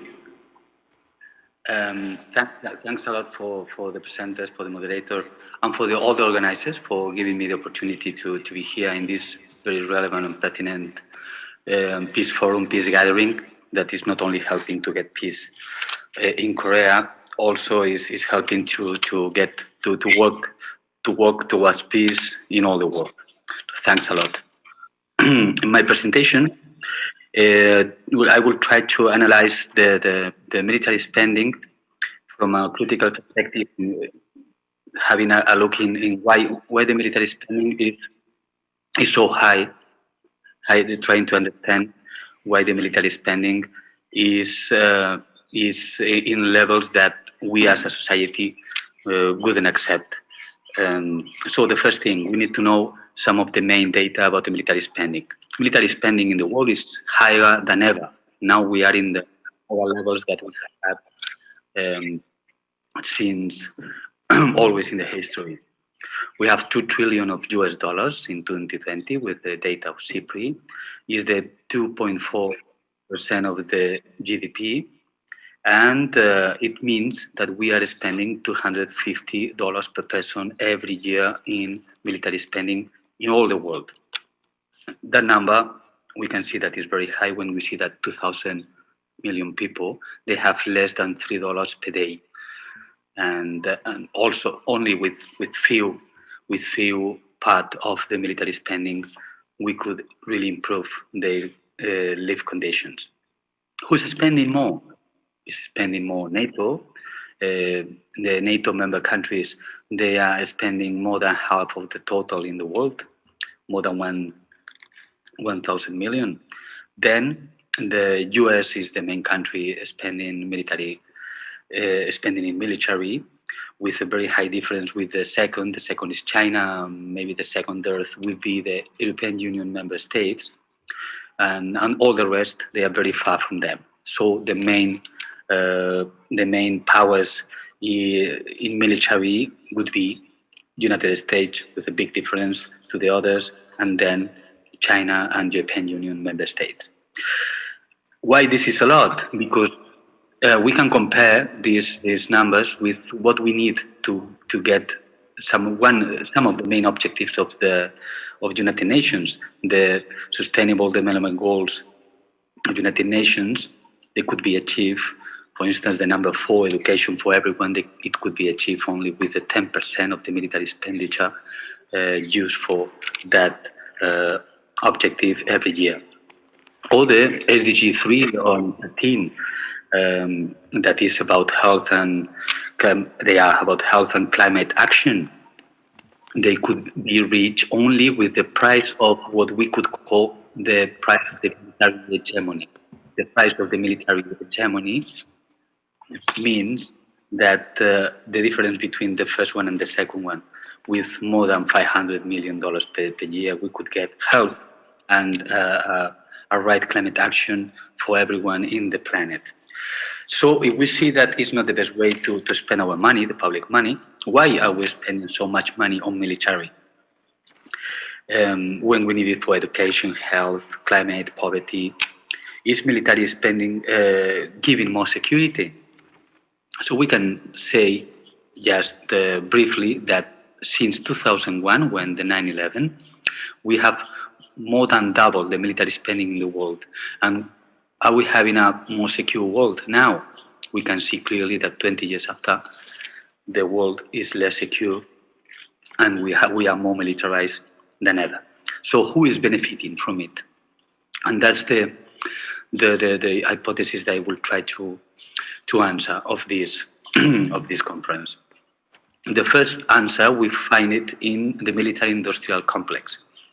The military-industrial complex came into use in the Eisenhower farewell speech as US President in 1961, when he referred to the power of the lobbyists with the most influence in the United States security policy. Who are them? Who are them? Who are the people in the military-industrial complex? Everyone with interest. People with interest are businessmen that are producing weapons or related to military officers that also they're benefiting from it. Everyone benefiting from the economics of defense. There is an economy related to defense that are arms companies, banks, salespersons, commission agents, and all that we need to know that is paid with public money, public budgets for military. Because the main interest in having higher military expenditure are the arms companies. I'm an economist, and when I was studying in the university, I remember that they were repeating every day the objective of a company. Your objective as an economist is to make the company getting the maximum profit, to maximize the profit of the company. That's your objective. Arms companies, they have this objective as well. So that means that the more you sell, the more you take.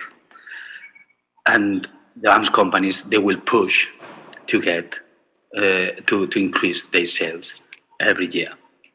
And how you get more sales of your weapons? So you need to convince governments that this is the best thing that they can do. Because the governments, the national government, where you have the arms companies, and other governments for the exports, are the ones buying weapons and the services of the arms companies. So the more military expenditure that you have in a country and in the world at the end, the more money for everyone in the economics of defense, or in the, let's say that, this military economy. So with that information, we can understand why Donald Trump, when he was president, he was always repeating when he went to Europe, at least, and to other NATO member countries, that all the countries, they need to invest or to put public money to get the 2% of the GDP for military spending. That was a marketing campaign. That was a campaign to push governments to get more money for that, because more money means more business, that's all. And who is benefiting from that business? So 80% of the main military companies or arms companies in the world, they are from US.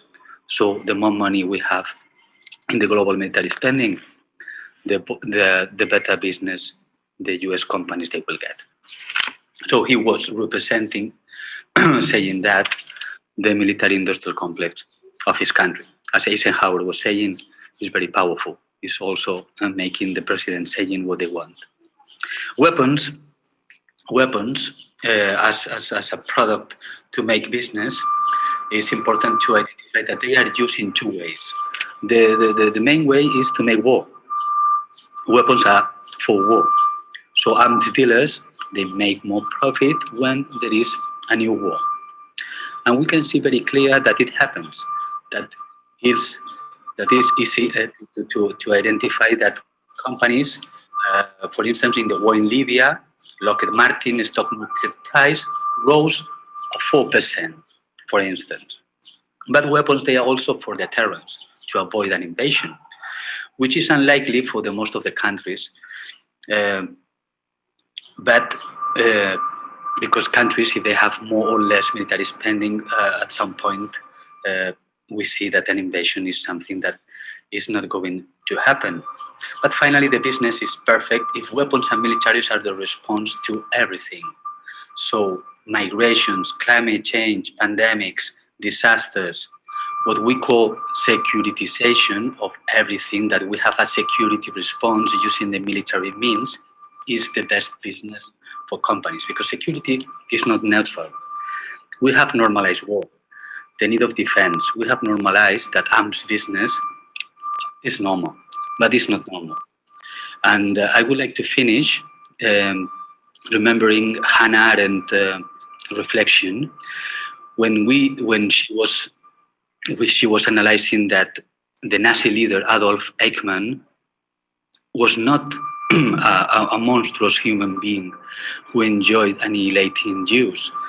In fact, he was a normal worker who took the Nazi ideology, what was normal in the regime in which he lived. But obviously, it wasn't normal. Today, those who benefit from the arms business are doing a legal and a legitimate activity. It seems normal, but maybe it isn't. I would like to finish with that reflection. Thank you. Thank you very much.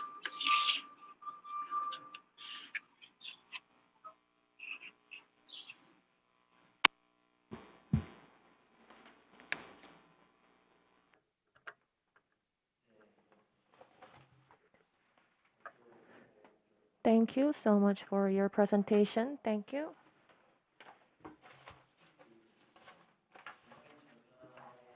And the core of the military expenditure increase is the military industry complex. I found that very impressive. And we make weapons, sell, distribute them. And that process is not normal, according to you. And Adolf Eichmann was an example to illustrate that, and that made it very easy to understand. This session is currently being live streamed through Zoom and YouTube, and in the chat box, you may leave your comments or questions about the speakers, the presentations. Afterwards, we may have time to discuss them. Our second presenter is Chloe Müller-Wetter.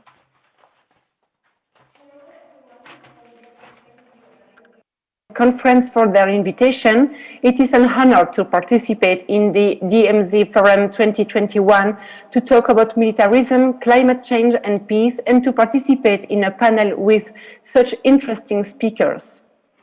My presentation will be divided into 3 points. First, we will see how military spending facilitates a state's decision to engage in armed conflict. Second, we will see how military spending is related to the climate crisis. And third, we will see why creating peace dividends is a great opportunity to build a peaceful and sustainable world.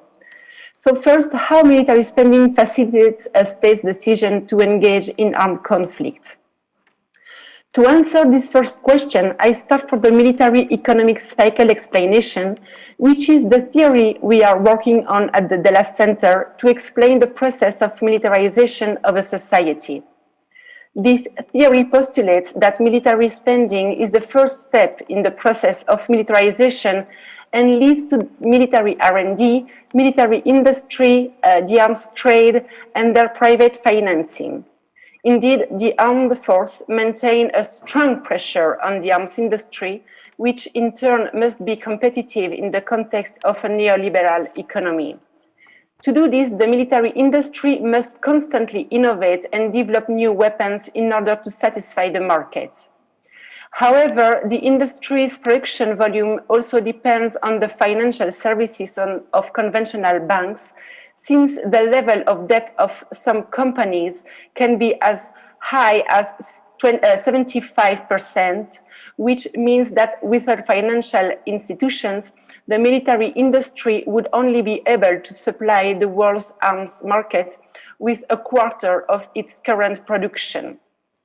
This process of militarization of society would lead to direct violence, the use of weapons and armed conflict, facilitating a government's decision to engage militarily in a conflict. As the saying goes, if the only tool you have is a hammer, everything looks like a nail. In this sense, the dynamics of the military economic cycle can be said to be that of a vicious circle, since it shows a set of causes and effects that form a loop degrading the situation, because the negative effects feeds and amplifies the causes that gives rise to it. The use of weapons and the deployment of armies would in turn justify the need to renew weapons and train soldiers, which would lead to the approval year after year of military spending in parliaments, which would allow a new round of the cycle and reinforce the process of militarization of a society. Let me now present some of the results of my doctoral research on the dynamics of the military economic cycle. I wanted to test empirically the basis of the theory. To do so, I conducted panel data analysis using military expenditure, arms imports and exports, and armed conflict data from 170 countries covering the period 1949-2019. The main results of the research are summarized as follows. The higher the military expenditure, the higher the arms imports. The higher the military expenditure, the higher the arms exports. The higher the military expenditure, the greater the likelihood that a state will engage in armed conflicts. And the higher the arms imports, the higher the probability that a state will engage in armed conflicts. Let me elaborate on some of the research findings. Regarding the probability of a state engaging in one or more armed conflicts as a function of its military expenditure, what can be observed is that states with the highest levels of military expenditure have a probability of almost 60% of participating in one or more armed conflicts. This probability decreases with lower levels of military expenditure. It can also be observed that without military expenditure, the probability of a state engaging in one or more armed conflicts is 0. Regarding the probability that a state will engage in one or more armed conflict as a function of its arms imports, what the panel data analysis reveal is that the highest levels of arms imports are associated with a nearly 40% probability of engaging in one or more armed conflicts, and that as the volumes of arms import increases, so does the probability of engaging in armed conflicts. So the main results of this panel analysis carried out with data from 170 countries over a period of 70 years empirically confirm the theory of the military economic cycle. Military expenditure increases the probability that a state will engage in one or more armed conflicts, and armed imports also increase the probability that a state will engage in armed conflicts. In sum, the greater the militarization of a society, the greater the likelihood or ease of engaging militarily in conflict resolution. This empirical analysis brings us back to the disturbing descriptive data. Global militarization is accelerating. Indeed, both military expenditure and armed transfers show an upward trend, which leads us to deduce that many more armed conflicts will occur in the coming years. Moreover, it is not only militarization that is accelerating at the global level, but also CO2 emissions are on the rise. At this point, it is legitimate to ask whether militarization is related to the climate crisis, which brings us to the second point of this presentation: how military spending is linked to the climate crisis. Some data speak for themselves. For example, the fuel consumption of a military jeep is such that with 4 liters of fuel, it can travel between 6 and 12 kilometers, while with 4 liters of fuel, a conventional passenger car can travel up to 100 kilometers. Some references also draw particular attention to the possible link between militarization and the climate crisis. In this sense, a paper by Crawford reveals that the US Department of Defense is the largest consumer of oil in the US and the largest industrial consumer of oil in the world. Also, a panel data analysis I did a short while ago shows that the higher a country's military spending, the higher its CO2 emissions, controlling for GDP. So how can militarization affect the climate crisis? We will see this in 6 points. First, regular military activity. Second, weapons testing. Third, weapons production. Fourth, weapons transportation. Fifth, war. And sixth, post-war. So military environmental damage occurs during the normal activities of the military. For example, there is a consumption of resources and energy during military training or for the maintenance of national and international military bases. This consumption of resources and energy leads to pollution, and toxic wastes are also generated during these activities. Military environmental damage is particularly impressive during nuclear testing, but it is present throughout the R&D process of new weapons. This damage leads to pollution, deforestation, loss of biodiversity and ecosystems, and generates toxic waste.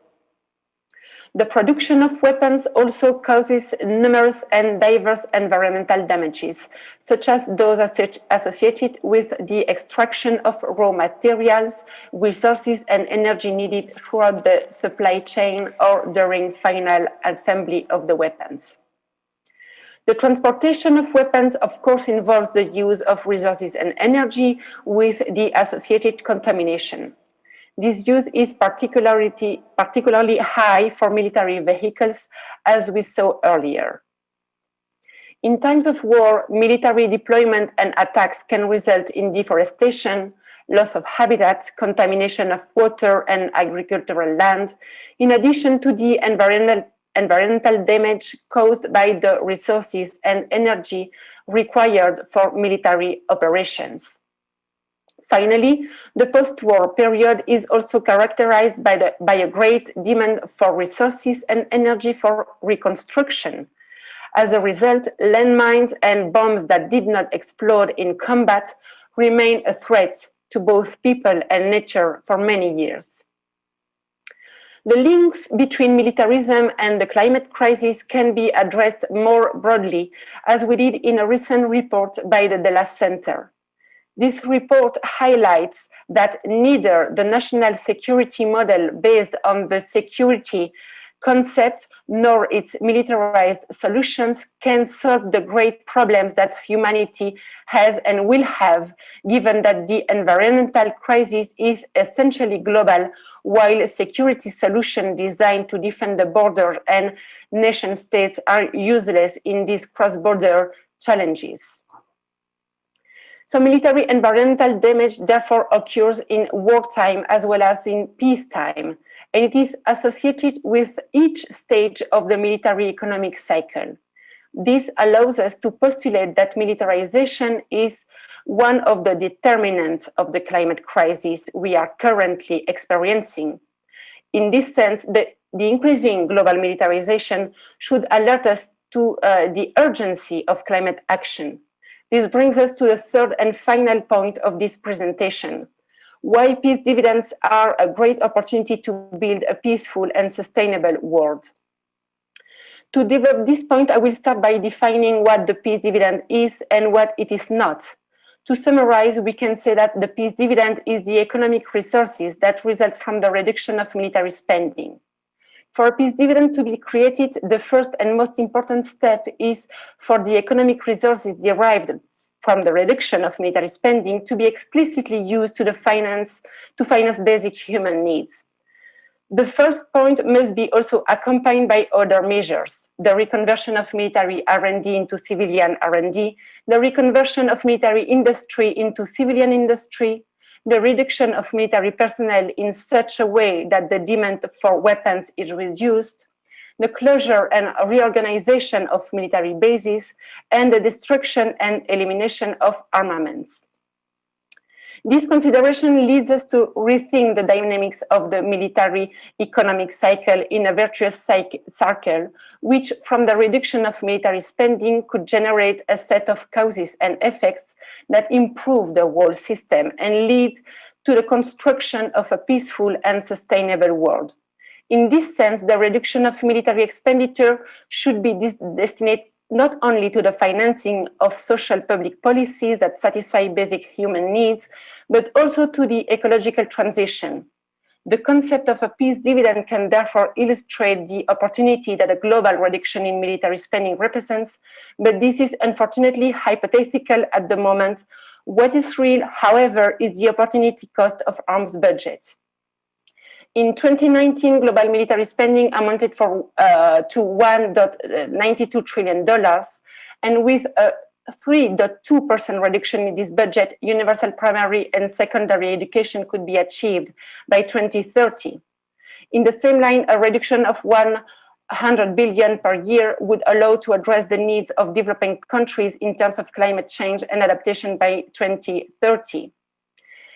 And the Global Campaign on Military Spending, GCOMS, is working in this direction, calling for a 10% reduction in global military spending to defend people and the planet. So in 2019, global military expenditure was $1.92 trillion. Just imagine how much could be done with the construction of a peaceful and sustainable world with a 10% reduction in global military spending. Because as the opportunity cost concept clearly shows, when a few decide to finance war, we all lose the opportunity to finance peace. Thank you very much for your attention. Thank you. 네, Thank you for your interesting presentation. We'd like to thank you, Ms. Chloe. Military expenditure increase lead to the possibility that countries can involve in arms conflict and so on, which is very interesting. And the reason for climate change can be found in the process of preparation for wars, or at the end of the war, all these things can give adverse effects on climate change. And about peace dividends, it was my first time to listen to that topic, and which is very interesting. And I think you give a lot of interesting ideas about that. And third presentation will be about the U.S. peace movement by Tori Betterman. 안녕하십니까? Advocacy Coordinator for the American Friends Service Committee. We're a 100-year-old Quaker organization that works on peace and social justice issues in over 15 countries around the world. And it's really great to be here with you all virtually today, talking about the amazing work being done globally on disarmament and human security. Today, I'll specifically be sharing about the United States' military expenditures, why it's such a problem, and some of the ways that activists in the United States and around the world are pushing back on the exorbitant spending levels. And the United States is a really interesting case study for military spending because of the enormous size of the defense budget and because of our military footprint around the world, which makes it a key target for those of us who want to decrease military spending. Compared to the rest of the world, the United States' level of defense spending is astronomical. In 2019, for example, the United States made up 38% of global military spending, according to data from the Stockholm International Peace Research Institute, despite making up only about 4.2% of the global population. And the 2020 numbers were also just released, and the United States share increased to 39% of that global total. And you can see the data represented in the pie chart there on the left, where the red slice represents the US portion of global military expenditures, and the blue slice represents the rest of the world. And it's not just in comparison to the rest of the world that our security spending looks ridiculous. It's also really disproportionate in comparison to our own federal budget.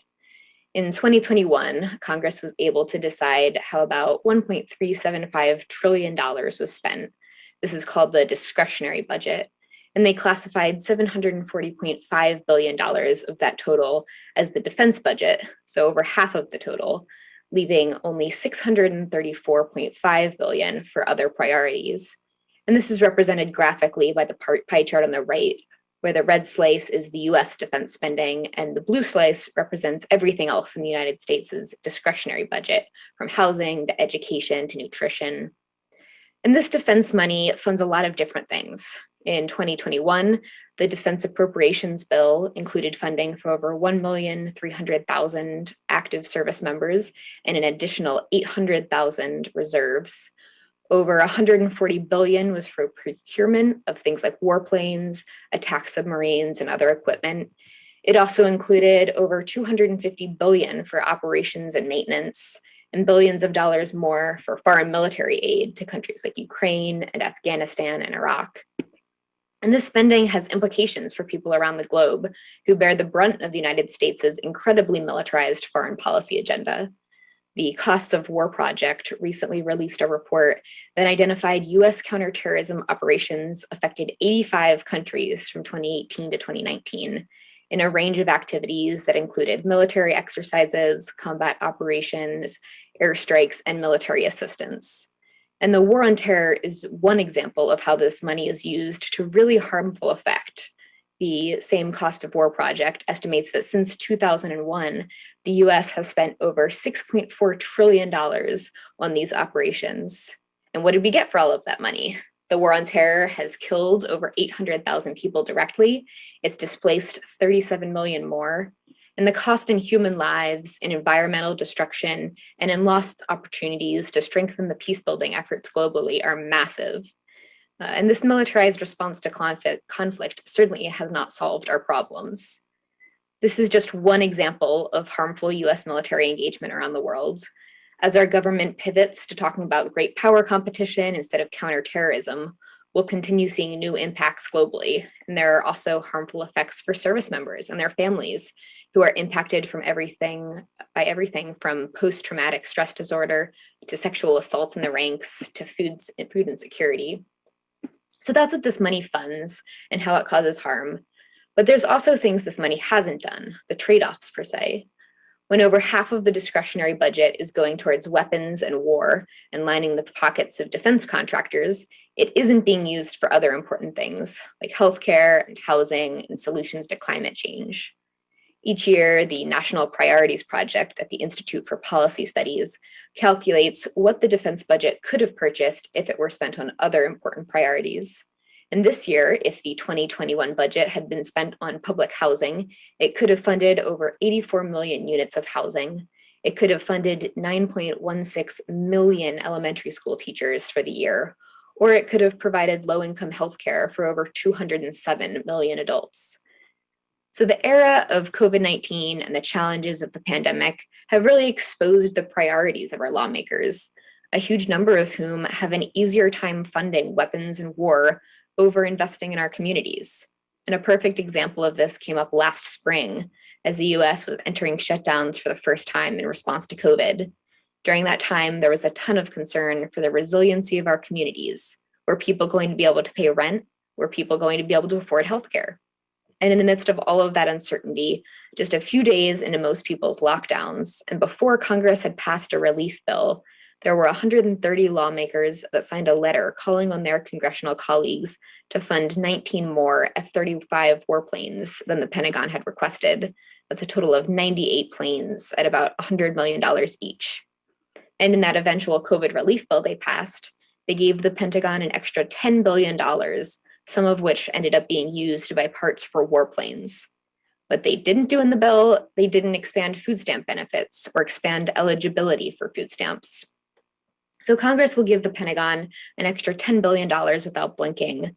But when we're asking for support for people struggling with poverty or job insecurity or housing insecurity or hunger, they just want to negotiate forever and let questions of how we pay for things get in the way. It's really depressing to follow the US military budget because at every step of the way, the Pentagon seems to get more money. And we have to do something to challenge this rampant militarism, both to end the harm we're doing to others and for the opportunities it opens up for investment in our communities and peace building and things that truly contribute to our well-being. So luckily, there is a phenomenal and growing movement within the United States to cut the Pentagon budget. Some of the work is being done by faith groups who view this as a moral issue. The American Friends Service Committee, for example, bases our work on Quaker values, and we're joined by many other religious groups in these efforts. There are also politically progressive organizations who are leading these efforts because they want a more humane foreign policy, and they recognize how much we can get done with money we'd save for the common good. And we do even have some conservative groups on board with cutting the Pentagon budget. And this movement is working to fight the problems I've outlined earlier from many different angles. First, many are working to reduce the United States' reliance on militarism by reducing the global military footprint, investing in alternatives like diplomacy and peace building, and reforming congressional oversight of war making. These efforts to change the way that the United States relates to the global community are essential and are especially important in that they often center the human impacts of militarism in the conversation. These groups are also directly working on the budget, lobbying Congress and the president to realign their priorities and eliminate wasteful spending. Recently, a group of over 25 organizations sent a letter to Congress asking for very specific cuts, including canceling purchases of the problem-plagued F-35 warplane, eliminating Space Force, and getting rid of the War Slush Fund known as the Overseas Contingency Operations Fund, among other things. And direct spending advocacy has had some successes in recent years. Last year, on a big defense bill, these groups were able to get Congress to vote on an amendment that would have cut the Pentagon budget by 10% and reinvested that money back into communities with high levels of poverty. The amendment got 23 votes in the Senate out of 100 and 93 votes in the House out of 435. So obviously it didn't pass, but these were really exciting numbers that showed us that the movement is growing, and we're hopeful that the momentum will pick up this year. This is a particularly interesting year in the United States for these big budget discussions, because this year Congress has to put together a new budget agreement. These budget agreements basically set the top line numbers for spending for the year, but they also determine how much of that is going to be defense spending and how much of that is going to be everything else. That is how we got that breakdown of $740.5 billion in defense spending to $634.5 billion for other priorities in 2021 that I mentioned earlier. But this year, Congress has to figure out new spending levels for fiscal year 2022, and they haven't yet decided on the breakdown in defense versus non-defense spending. And this process is started by the release of the president's budget, which outlines how much money the administration thinks it's going to need to fund its priorities in the next year. President Biden's full budget request isn't out yet, but he's released some initial numbers, including the FY 2022 defense budget. There were initially rumors that the Biden administration would include Pentagon budget cuts, or at the very least, leave the defense budget flat. And we were really hopeful that he would use this opportunity to make significant cuts to the defense budget. But unfortunately, he did include a 1.7% increase. And that means that if Congress does exactly what Biden wants with the budget, we'd end up with about $753 billion in defense spending. That's about a $12.5 billion increase from this year's spending. So alongside the work we're going to have to do on reducing the defense budget, we're also facing increasingly antagonistic rhetoric from the Biden administration about China and discussions from the national security community about pivoting resources and attention to focus on great power competition rather than the failed war on terror. And we're concerned that any resources that get freed up with the upcoming withdrawal from Afghanistan may just be diverted to this effort instead, contributing to that same militaristic attitude and bloated defense budget. So to sum it all up, the United States military spending levels are astronomical. This military spending is hurting those who are the targets of our racist and militarized foreign policy, and it's hurting people in the US as well, whose taxpayer dollars are going to wars instead of making sure that healthcare and housing are accessible to everyone. And it's preventing us from tackling even larger global problems like climate change that pose genuine existential threats to us all. So this year, the peace movement in the US is going to continue working towards cuts. We're going to keep pushing the administration and Congress to rein in the bloated budget so that we can finally get down to investing in the things that truly keep everyone secure. Thanks, everybody.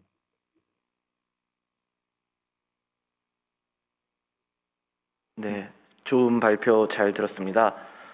토리 베트만님의 이야기를 Thank you for such a great presentation. Listening to this presentation makes me think about how the military budget in the U.S. is decided and how big of a portion it takes up in the entire federal budget. And listening to that, I thought that it was very similar to what we do here at the PSPD. Last year, for the Global Days of Action on Military Spending, we tackled issues like climate change, and we talked about we argued how military budget it gets in the way of climate change, and it's very similar to what we do here in Korea. And I hope that the U.S. will see a cut in their military budget soon, and hope the same for Korea. Lastly, we have Ms. Soo-young Hwang, manager of Center for Peace and People's Solidarity for Participatory Democracy. Hello, my name is Hwang Soo-yeon. I'm manager of Center for Peace and People's Solidarity for Participatory Democracy. I would like to extend my gratitude to the organizers of this forum, as well as those who are joining us from far away. Today, I would like to talk about Korea's military spending and the problems and the activities of peace movement in Korea. First, I would like to talk about an overview of Korea's defense expenditure. Korea's national defense expenditure is increasing rapidly, and last year it reached 50 trillion won for the first time. This year, for 2021, defense budget is $52 trillion.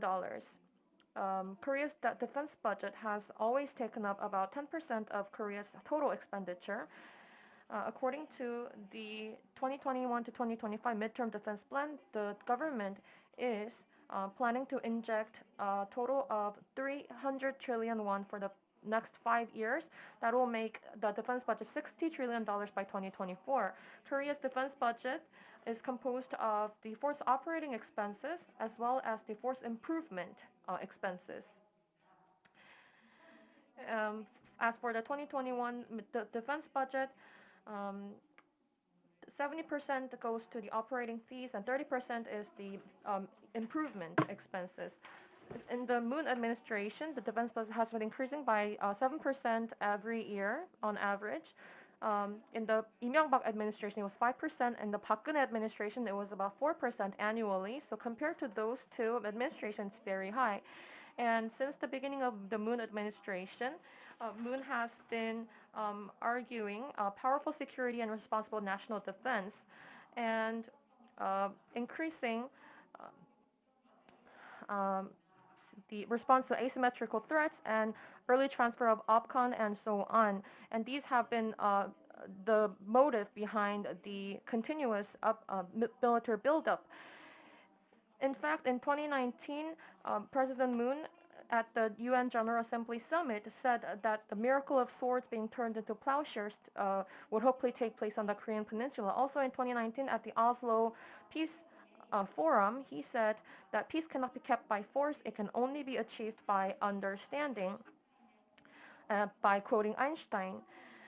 And these are some of the things that he said about his vision for peace on the Korean Peninsula, which is very different from reality. The Korean government has been pursuing National Defense Reform 2.0 and National Defense White Paper 2020 to argue that we have to be prepared for an all-front security threats, including transnational and non-military threats and potential threats from other countries. And these are the reasons that the Korean government is increasing defense budget. But this interpretation of threat is ambiguous and arbitrary, and it only leads to a blind military buildup, which is the biggest problem. Already, compared to North Korea, South Korea has a strong military power. It is true that the US, Japan, China, Russia, and other neighboring countries are reinforcing their military power, but whether that is an existential threat to Korea or whether we want to participate in arms race with those countries is something that we have to consider. Also, from infectious diseases and natural disasters and other non-military threats, why do we have to respond to that in a military way? The government is not providing an explanation for that. Under limited resources and budget, military investment happens in exchange for other social investments. So the government needs to make clear why we desperately need military defense boost. And we need to correct the Korea's all-front security hypothesis. According to SIPRI, Korea ranks the 10th in military budget in 2020, and it has been maintaining the same rank for since 2013. And it has ranked 9th in arms export and 7th in arms import. Following Saudi Arabia and Australia, Korea is the biggest importer of U.S. arms. the third in the world. In 2006, DAPA was created, and by 2018, it spent 35 trillion won buying U.S. arms. Compared to Korea's GDP in 2020, the military budget was 2.8%. It is very high among the biggest spender of military budget. The so-called neighboring countries, Japan is 1% and China is 1.7%. Compared to these countries, Korea has a very high proportion of military budget. Meanwhile, in 2019, its social welfare spending was only 12.2%, which is the lowest in OECD countries. Secondly, I would like to talk about the problem of COVID-19 crisis and military spending. Due to the COVID-19 pandemic, the world is experiencing an unprecedented crisis and economic recession. Nevertheless, in 2020, the world military spending was increased by 2.6%. Every government in the country has been spending astronomical budgets in national security, but it has been struggling to protect the health of civilians during the COVID-19 pandemic. While they're using limited resources for military buildup, they are losing the chances to tackle new infectious diseases or climate change. Currently, the top 10 countries in confirmed cases of COVID-19 include the US, India, France, Russia, and the US. They all are within the top 10 countries of military expenditure, and they're also nuclear states. The same goes for Korea. During COVID-19 pandemic and the economic recession, it has been injecting more than 50 trillion won in military budget, which is inappropriate. On the other hand, last year there was a small change. The Korean government and National Assembly went through 3 rounds of supplementary budget to secure a COVID-19 response budget by cutting down the military budget by 1.8 trillion won. Korea has been a model example in COVID-19 response, and it has become the first country to cut down its military budget to respond to COVID-19, which is very welcoming news. But it doesn't mean in practice we canceled or changed our arms acquisition projects, but we just simply deferred payments, or we had some leftover budgets from canceled COVID-19 projects. Also, the Ministry of Defense has told the world that we will not have any problem purchasing foreign arms.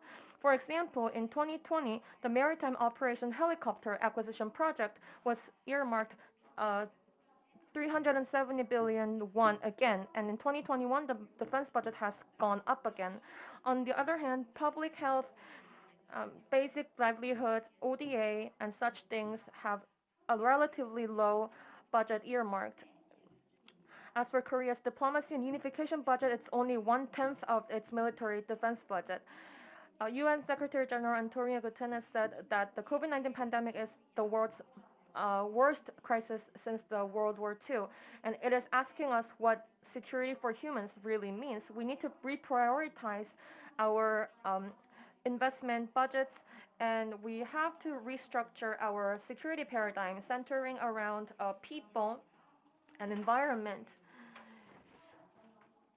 We need to use our limited resources not for military buildup, but for COVID-19 response, securing social security, and tackling inequalities and so on.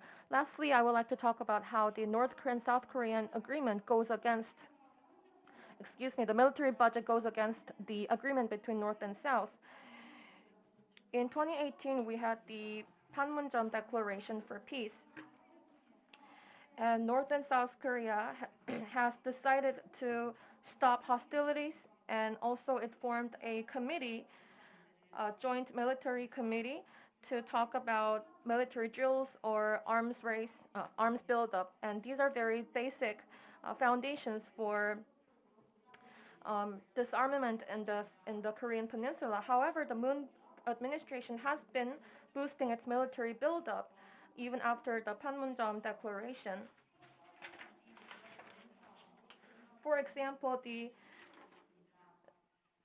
Korea's 3-axis system implementation project was only renamed as project related to responding to the nuclear and WMD threats, and the core remains the same. It is also trying to acquire new weapons and arms, and one of them is the F-35A as well as F-35B.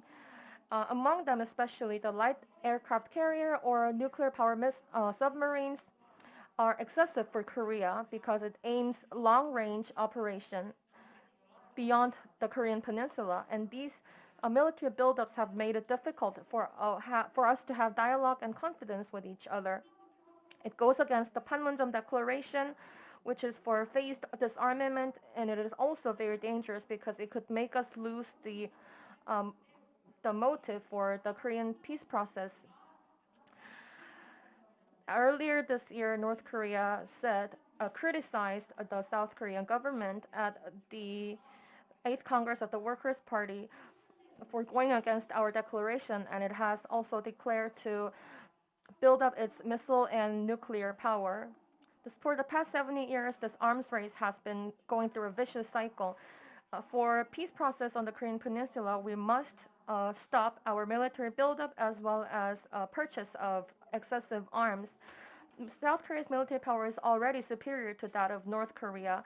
It has already exceeded North Korea's GDP. And in 2019, North Korea's nominal GDP was $35 trillion, a trillion won, and for Korea's military budget was only 46 trillion won. And it is urgent that Korean government cuts down its arms defense budget for minimizing threat between the South and North Korea and peace building.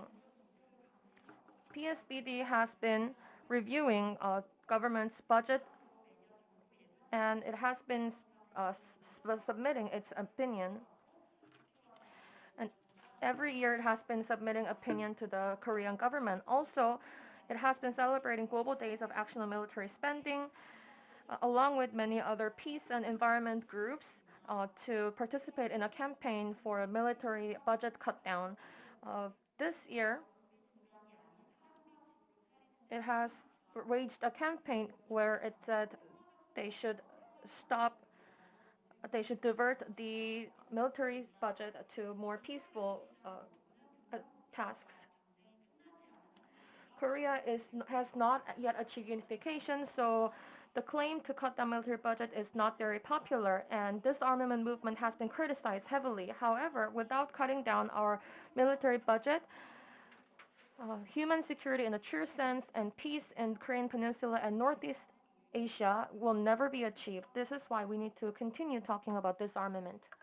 Thank you. 고맙습니다. 잘 들었습니다. Thank you for your presentation. The last presentation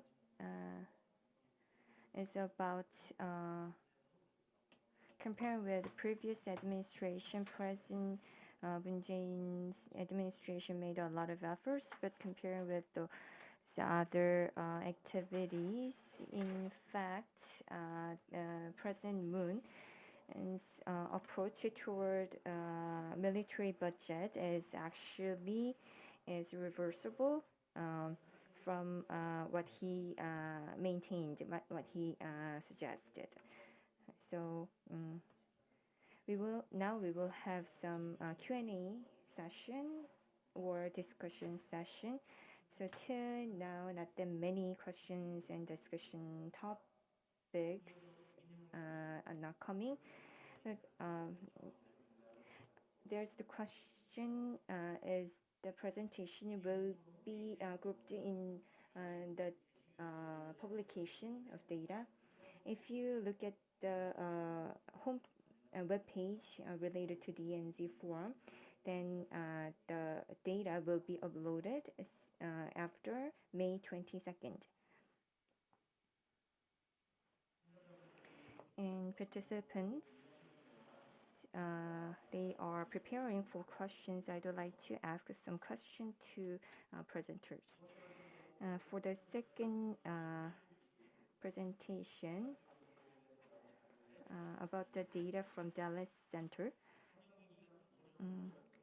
the crisis of climate change is actually global one, and I'm agreed with your opinion, and not only environmental crisis but also military-related crisis, also the global one. And about the news from the Israel versus Palestine. Luckily, unfortunately, the truce was maintained, and then the compared with this previous 6 years, the arms purchases, the budget for the arms purchases increased 20% for this year. So,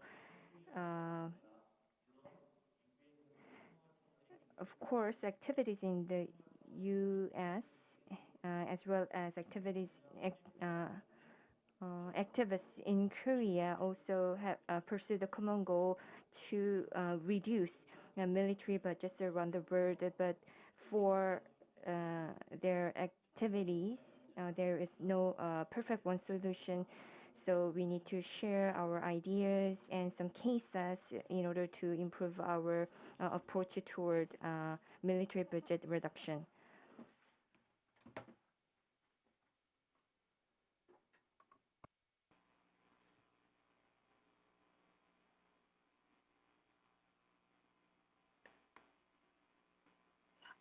Hi. I'm not sure I have understood the question. I think it was more like a comment. Who was liking the global climate crisis with the global military crisis, and I mean both have different trends, but what we can see is that there is a link. When we talk of climate change, usually the military phase of this crisis is not, we don't speak about it. We social movements for climate action talk about other fields, and what we think is that the military aspect of this crisis has to be on the table because military activities are highly contaminating the planet and have also other damages like toxic waste and what we can also call the remnants of war. So that is about the first part of the question, but I'm not sure I have understood the second part of the question. So if you can just repeat it, or maybe one of my colleagues in the panel can help me on that. Thank you.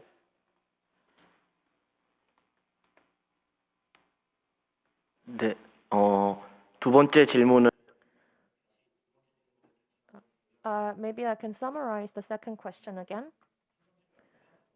Regarding the third and fourth presentation today, the peace activists in the US and those in Korea work for the military budget reduction in each of their countries respectively.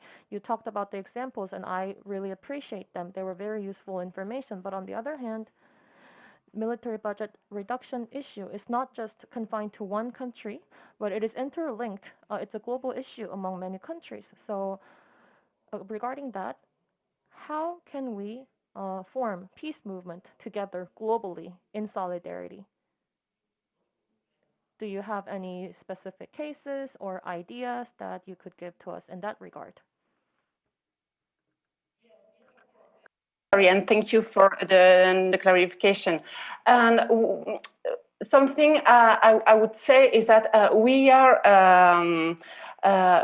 there is a global campaign working on military spending, which is the GCOMS campaign by the IPB, by the International Peace Bureau. And these campaigns works globally and with several social movements throughout all the world.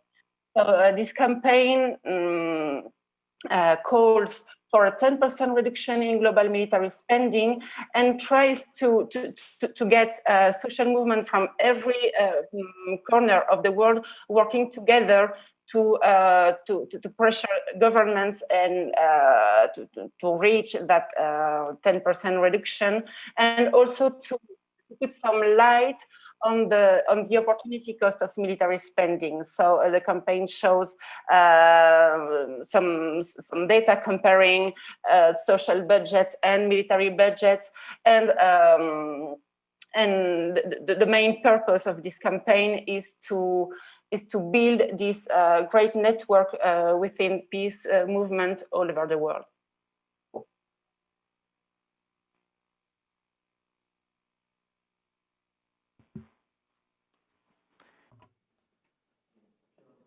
Thank you for your answer. And about the first presenter, there's the additional comment from the first presenter. Much. Yeah, I would like to just to share with you what Chloe was saying about the global campaign on military spending. It's a global campaign that we have had this year around 200 organizations of all over the world joining the appeal of the global campaign, asking for a reduction of the military spending. We have every year several press conferences and actions, more than 100 actions in all the world from different countries. And in Korea is one of the main countries very active.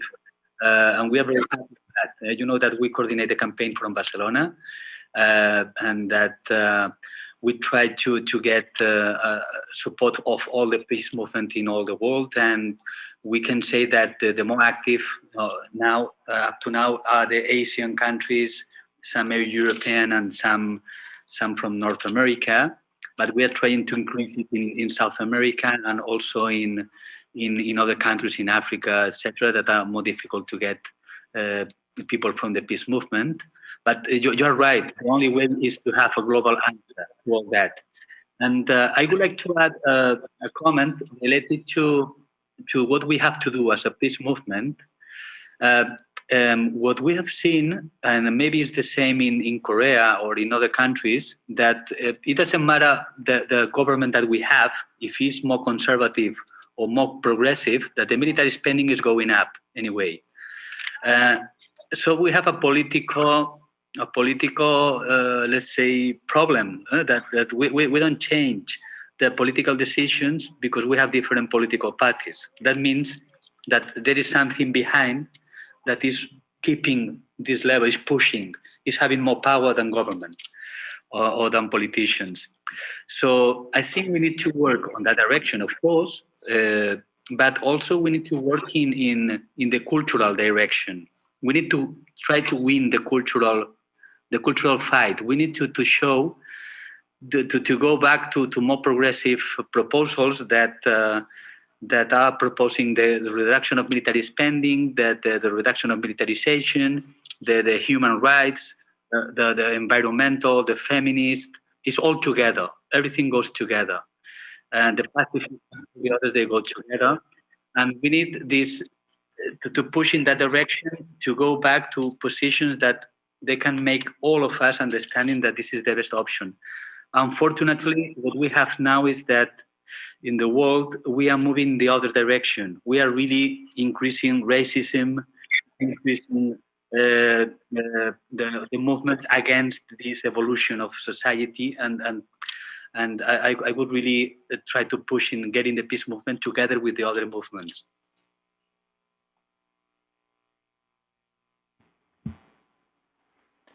네, 말씀 감사합니다. Thank you for your comment. You talked about what's being done at the IPB for military budget reduction in each country. So thank you for that example, and also the challenges faced by peace movement in several countries and in what direction they should proceed. You talked about that as well, so thank you. And as for the participants, we have not seen any comment or changes, questions. So I would like to ask you one more question. Maybe the panelists could ask each other questions if you have something to ask. As for me, I would like to ask Tori Bateman. In the US, peace movement is, I would like to ask about what kind of peace movement is happening in order to cut the military budget in the US. You talked about those examples. Was there any specific case where it has made significant progress or change?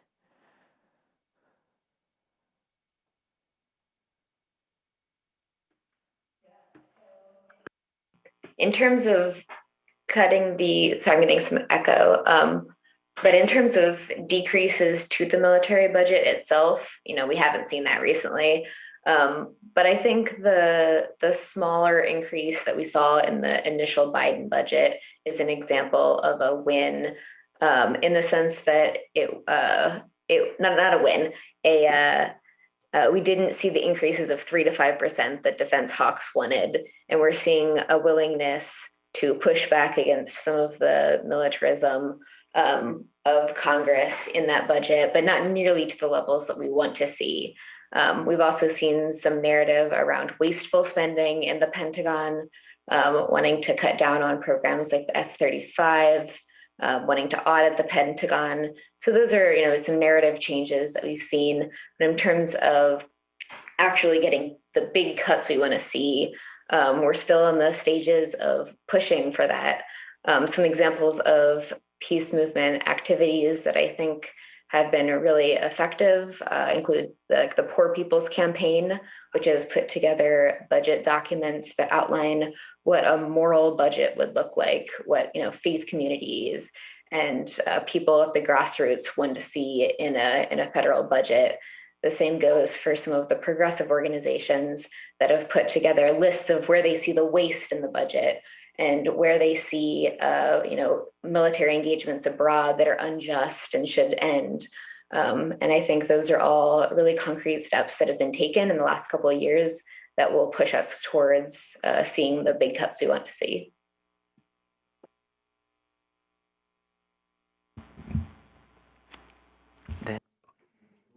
Thank you for your comment.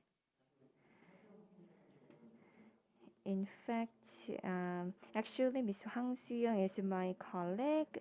I would like to ask the last question to her. Experts and participants from around the world participated in this discussion session.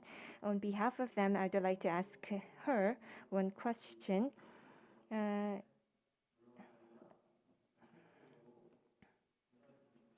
order to avoid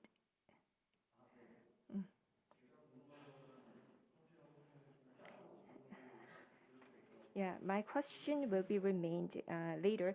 I will ask her later, but Mr. Jordi will ask a question to her.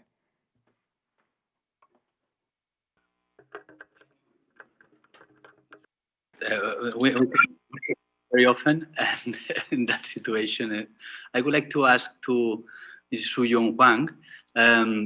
In the global campaign on military spending, we are thinking in starting a process in United Nations to try to put in the agenda, in the political agenda, the question of military spending, to propose to have a debate in that level of the need of reduction of military spending. And it's difficult to find countries that they could lead the process, or they could go together with the peace movement to put this question in the agenda. For sure, United States is not, it won't be doing this all this, or in Europe also it's not the case.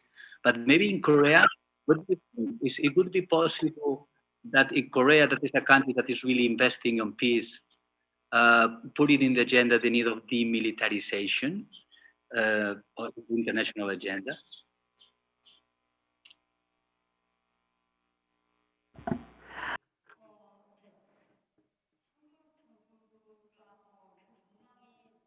As for the Korean government, I don't think the view is very positive.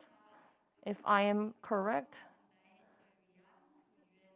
at the UN or international table, will Korea be actively participating in tabling peace movement and military budget reduction to the international agenda? If I'm correct, then I don't think the prospect is very bright for the Korean government. It's not very easy for the Korean government to talk about it as well.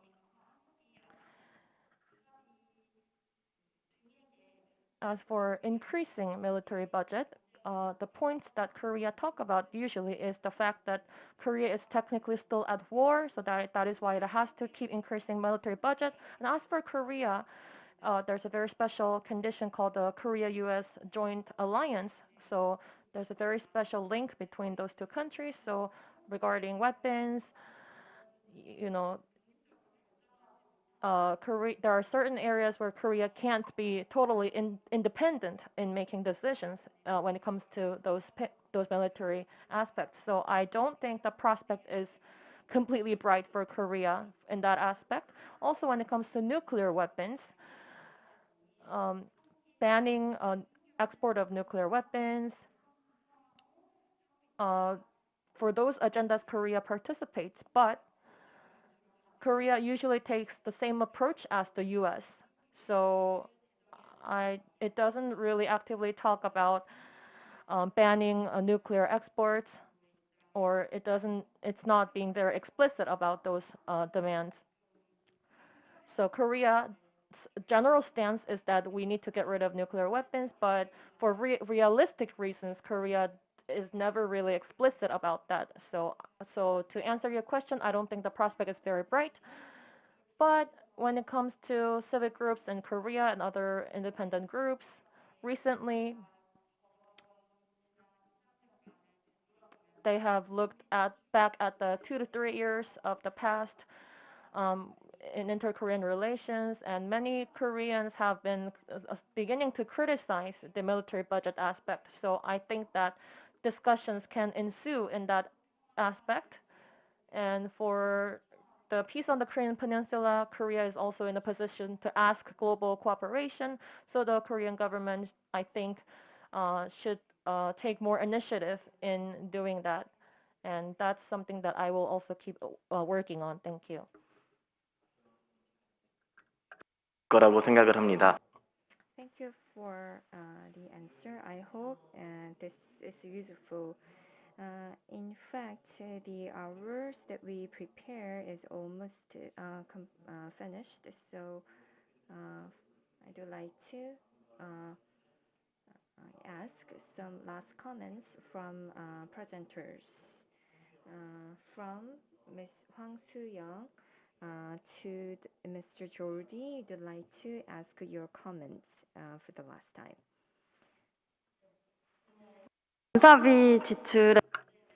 Today, we had some people from around the world who have been voicing the same opinion and when it comes to military budget reduction and disarmament. So it's been a great experience for me. And also, in the near future, I hope that there is continued voice in arguing for military budget reduction globally. And I hope that this issue can resonate with more people in the future through our movement and our activities and our efforts. Thank you. And everyone who has tuned in, thank you very much.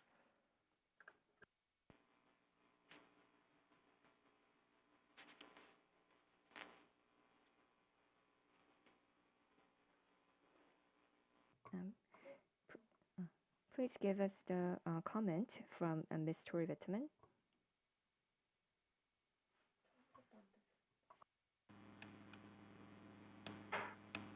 Great. It was really great to be here with all of you and talking about this issue that we care about, reducing military spending, both to reduce harms around the world and to invest that money into addressing the actual big problems we face, whether that's climate change or hunger or health.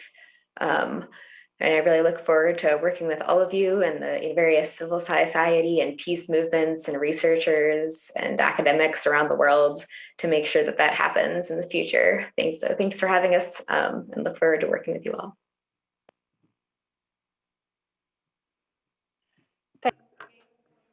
To participate in this forum, in this peace forum, and I hope we will keep working together, and I hope that we can meet in the GCOMS campaign, that many peace organizations from Korea will join us. Thank you very much. So thank you very much for the invitation. I would like to just to put on the table that we need to collaborate more. We need to work together in globally. We see that the response and the solution will come from a global change and also in militarization. So please come to the global campaign of military spending, and let's try to go one step forward, and maybe we can put in the political agenda of the governments that there is a need to go for a military spending reduction, because it's in the UN mandate. So let's try to think about it. Thank you.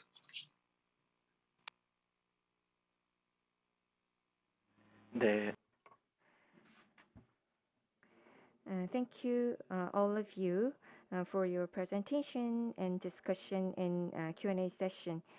Once again, I'd like to thank all of you, the viewers and presenters